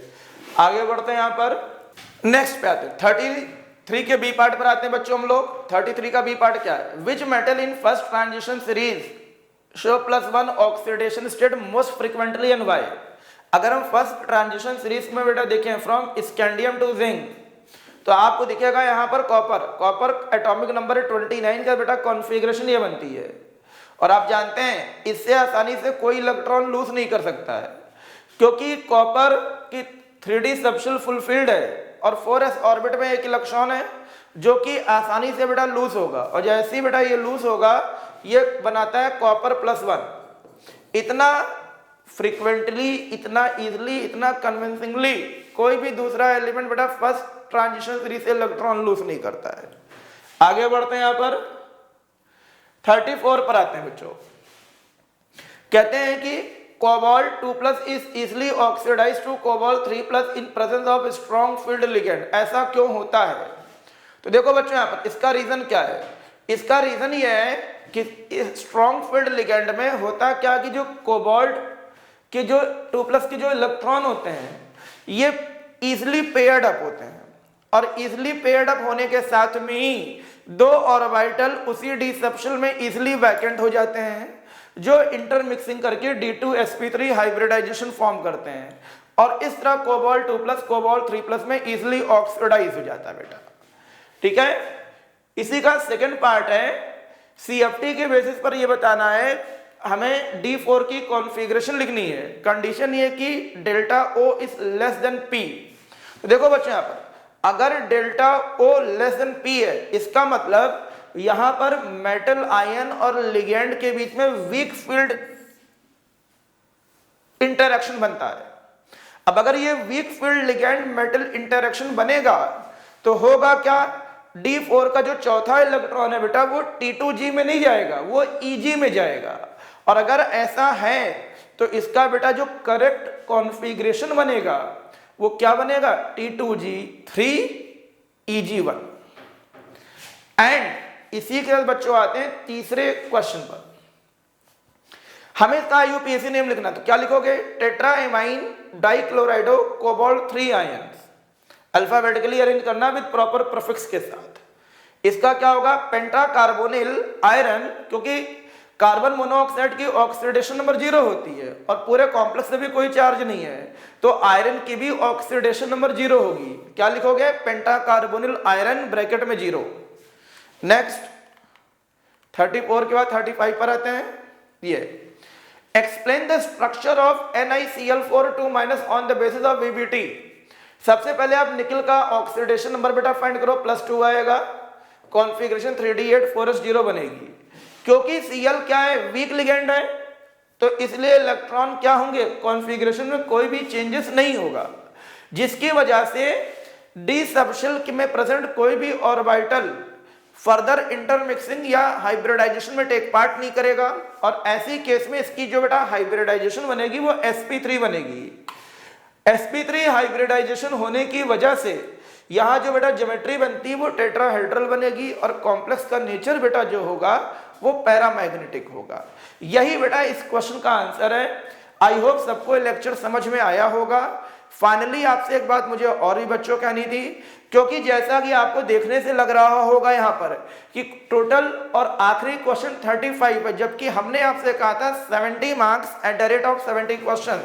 तो बेटा अगर आप सारे पार्ट को काउंट करेंगे तो ये टोटल 70 क्वेश्चंस ही बनेंगे आपके। 70 क्वेश्चन का ये मतलब नहीं कि हर क्वेश्चन में बाइफरकेट करने के बाद भी वो 7, तब तो बेटा 100+ या और ज्यादा भी हो सकते थे। मैंने टोटल मिलाकर आपको 70 क्वेश्चन बेटा एक्सप्लेन किए हैं, और मेरा ये कमिटमेंट है अपने आप से भी और आप सभी से भी, अगर आपने एग्जाम से पहले इन 70 मार्क्स को अच्छे से कंसेप्चुअली प्रिपेयर कर लिया तो यकीन मानो बच्चों 27 फेब को होने वाले एग्जाम में आपके 69.5 भी नहीं आएंगे, पूरे 70 में 70 आएंगे।